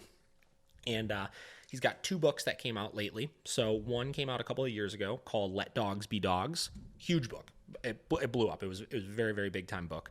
And it's all on just effective living with dogs and effective understanding dogs, right? Getting your dog at its core, understanding why they do the things they do and stuff. Like I said, he co-wrote that with the Monks of New Skeet. And then he had one that just came out that I have not read yet, but I really want to. I've heard it's great by a couple of different people, called hang on, Mark Goldberg book. So you're saying here we go. The Art of Training Your Dog in a Gentle Fashion with an e-collar, I believe. Yeah, The Art of Training Your Dog, How to Gently Teach Good Behavior Using an E-Collar. So he's one of the first people that put out a book on e-collar training, and it's a book. I mean, it's like a legitimate, it's not like a picture book where it's like a little manual. Right. It's a legitimate book that breaks down his e-collar training approach. And how, you know, he understands that tool and has been using it for years and years and had such great success with it. And he does 2-week board and trains. It's not like he's doing long programs and stuff, but his whole thing is like teaching off-leash behaviors and making sure the dog is reliable and understanding the tool and stuff. And anytime he does post pictures of the dogs or post videos of the dogs working, they look great. You know, like it's just like, it's a humane, organic way of living, right? It's not like he's all like bed, place, down. That, like all this like crazy intricate stuff. It's just like dogs loose, running, playing, chasing a ball, then come down. Nice. Right. And shit like that. That's more real world. Right. You know? That's cool. So you're saying when the force-free method or whatever is balance training at its finest, like that, him using food and e-collar at the same time? Okay. So he's like the first guy that like show that you can do that. Yes. Because so many people don't think you can do that. They don't understand how you can like find that balance. So many people. The force-free dog trainer. And that's what we do every day, right? Mm-hmm. I wonder if Chicago dog trainer force-free. There we go. The force-free method. Do you ever use food out on the walk with any? Sure. What situations? Teaching commands and stuff. I do with younger, like engagement, like like in terms of not for the healing. Okay. I won't use it for the healing, Gotcha. but like we do a lot. I mean, obviously, like if I'm on engagement the walk and I'm working on downstays or recalls or I'm things just talking like about that. teaching the walk. No, not really. I know some people will get real heavy with shaping that heel position with the food early on and stuff. I just don't know if it helps that much. No, and I don't think even like if the dog's looking up at you, whatever, rewarding it, like if you're switching your paces up and stuff, and the dog's still going to be engaged with you. Yep. So that's the one spot where because a lot of times they're like, are we using treats? And I'm like, not out on the walk. Yep. You know. All right. Sorry. Go ahead. For sure. Yeah, I don't know. I mean, it's kind of gimmicky here as far as like how he talks about it and stuff like that. But you know, our philosophy is simple: improve the life of both dogs and family. All too often, unruly dogs do not get to fully enjoy life because their families consistently become upset and frustrated with them. This is difficult for both family and dog. Our mission is simple: make both dog and family happy. What does it take to make your dog happy? He will thrive when you give him leadership and attention. Making the family happy is a bit more complex. Families typically want their dog to, this is good stuff here, come when called, every time on or off leash, obviously, walk nicely on a loose leash without pulling, sit until released, down until released. So that's what everyone wants, but you have to be able to enforce it. Families also want their dogs not to jump on people, not to charge through doors, not to dig in the garden, not to bark, chew inappropriately, not to climb on furniture you prefer they avoid, not to sniff and eat out of the table and counters, not to be wild and uncontrollable, not to ignore you when you want their attention. I mean, so breaking that down, though, 90% of this, like you were saying, is stopping behaviors, right? And this is where guys like Gelman and stuff get so big, is because those are the issues, right? As far as the coming when called, that's very important. Walking nice on a loose leash, and then a stationary position, right? Right. Virtually everybody's training program should be based around all of these things. 100%. And understanding how do I clearly communicate those things. Right. You know what I mean? Yep. And that's why, teaching the walk first, it gets the owner to figure out how to use the remote, all that type of stuff. And then they can very simply, after the walk, use that for no correction inside the house. Mm-hmm. That's what I'm saying. Like a lot of times I'll have my 2-lesson program. We'll do one and they're like, we're chilling. We're good. We'll do another lesson when it's warmer out, whatever. I'm like, all right, cool. Just let me know. It's so interesting, the difference in my training program I did when I was like going to Chicago a lot versus like my longer programs and stuff I do now, because when I was in Chicago or when I was doing just like one-off sessions with people or like my little 4-session program and stuff, it really was like, we're going to teach the walk, we're going to teach you how to correct for behaviors, and we're going to like maybe do a come command or something, right? And it was super effective, and I taught things in a very different way, and that's why that's when I started coming up with like the crack drill that we do and stuff like that, is because that was like just the most black and white simple way to teach those things in a very, very time conscious way. Yep. It's funny because I'll bounce back and forth between doing that method with clients or doing it kind of the old way with the continuous pressure and spending a lot more time on that, and then using the crack drill to kind of finish things off. Yeah. A lot of times I feel like it used to work a lot better. Well, so here's what I found. All depends on the dog. The reason why I swayed away from it. Hang on a second here. This thing's loosening up. The reason why I swayed away from it was because I started running into issues with. There we go. I started running into issues with it with my recall. So my come command started getting sloppy when I started doing it exclusively that way, because no matter what, when I was teaching the walking, the way we're teaching it with the crack drill is teaching the dog to essentially avoid pressure by moving away from you. Right. Right. Yeah. So behind you specifically. Right. So what I would find is when I was teaching the come command, the dogs would never be as tight as I wanted them to be. And sometimes if I would correct for them not being tight, they would go further away from me. Gotcha. Right. Yeah. So I was kind of like, they were counterintuitive to each other a little bit, where I think that teaching it with the continuous pressure and really shaping that first helps with the recall, because you're teaching the same thing on a shorter scale. You're essentially doing 1 foot recalls over and over and over again. So when you go to increase that distance, it winds up being way easier, right? So what about saying come after? So you do the stop, and then before you walk again, say come. I think it's helping I with think that definitely helps. with the expectation that you're shaping in when I say come, start moving with me. Right. But when you look at the come command, the way that I explain it is the come command is not the act of the dog moving towards you from afar. The come command is the position of them being next to you. It's that end target, right? So when we teach the come command, we're doing it at short ranges first, right? 3 feet away, 3 feet away, 4 feet away, 5 feet away, 6 feet away, before we ever go far away, because I want that target to be really clear. Saying come and then starting walking is not teaching the target. That's just teaching them moving towards But at you. least it's moving. At least it's helping in that. Helping move towards you. But in that same context, we're not typically enforcing that. Exactly. Because that's the big thing with it, is because we're teaching with the e-collar, the dog moving back away from you, at least initially, like first session, we can't also correct them for being too far back, because that's what we're trying to accomplish. But the prong collar moving in that direction is kind of A little bit of enforcement. Yeah. So it's negative reinforcement to an extent. right. But like I said, with the e-collar, that's where I started running into issues with it, which is why I swayed away from it. And like I said, a lot of my training at this point is recall training and stuff. Honestly, that's one of the bigger things that I see people wanting now. So I try to get through the recall, then I'll add that drill back in to put the icing on the cake with it. Gotcha. So, Josh, you done? It died. uh-oh. That's all right. All right. Well, let's see what we got here. 2.5 hours in. Pretty good. Pretty good. What do you guys think? I don't know. Got anything else to talk about? I mean, we got a handful of questions and stuff, but Want to bust some out? No. I was supposed to be gone 20 minutes ago. All right. Tim, if you had been here Yeah. 40 minutes earlier. I was only 25 minutes late. Oh, this is cool. So everybody's always wanted Joe Rogan to have a CrossFitter on his show, because all he does is talk about working out. He just had Matt Frazier on his show. Matt Frazier is like the 5-time CrossFit champion of the fucking world. He's like a total fucking badass. Yeah. That's pretty cool. I'm excited. So you to just listen had to the Hamilton dude, that mushrooms guy. Oh, yeah. Mushrooms. That's gonna be an interesting one. Yep. All right, cool. Tim, any final notes? No, I got nothing really. I feel like this one's gonna be louder. I hope so. I hope think so. I did a pretty good I think job we all talking. talked significantly louder in this Yeah, one, and I for also sure. am gonna get that fixed. So. Yeah, no, next time we'll do some. I'm going to actually bring a list. Or not Yeah, a list, yeah. but some bullet points, and then we'll do some. Fuck, 2.5 Question- hours though. Still, honestly, if we question burn answer. questions out, we probably can do 3.5 Oh, hours easily. easy right now. But we're not going to. We'll save it for another day. Yes. All right, Tim, where are they gonna find you? What do you mean? What? I don't know. Where do you want people to learn more about you? Instagram. Where on Instagram? Just your my handle? Instagram. That's what I. What's your?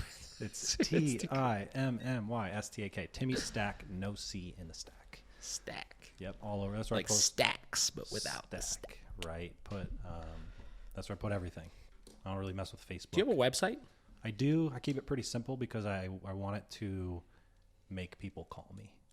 Okay. Does that make sense? Yeah. Like keep it less, and then they call. Then I'm in my sales. All right.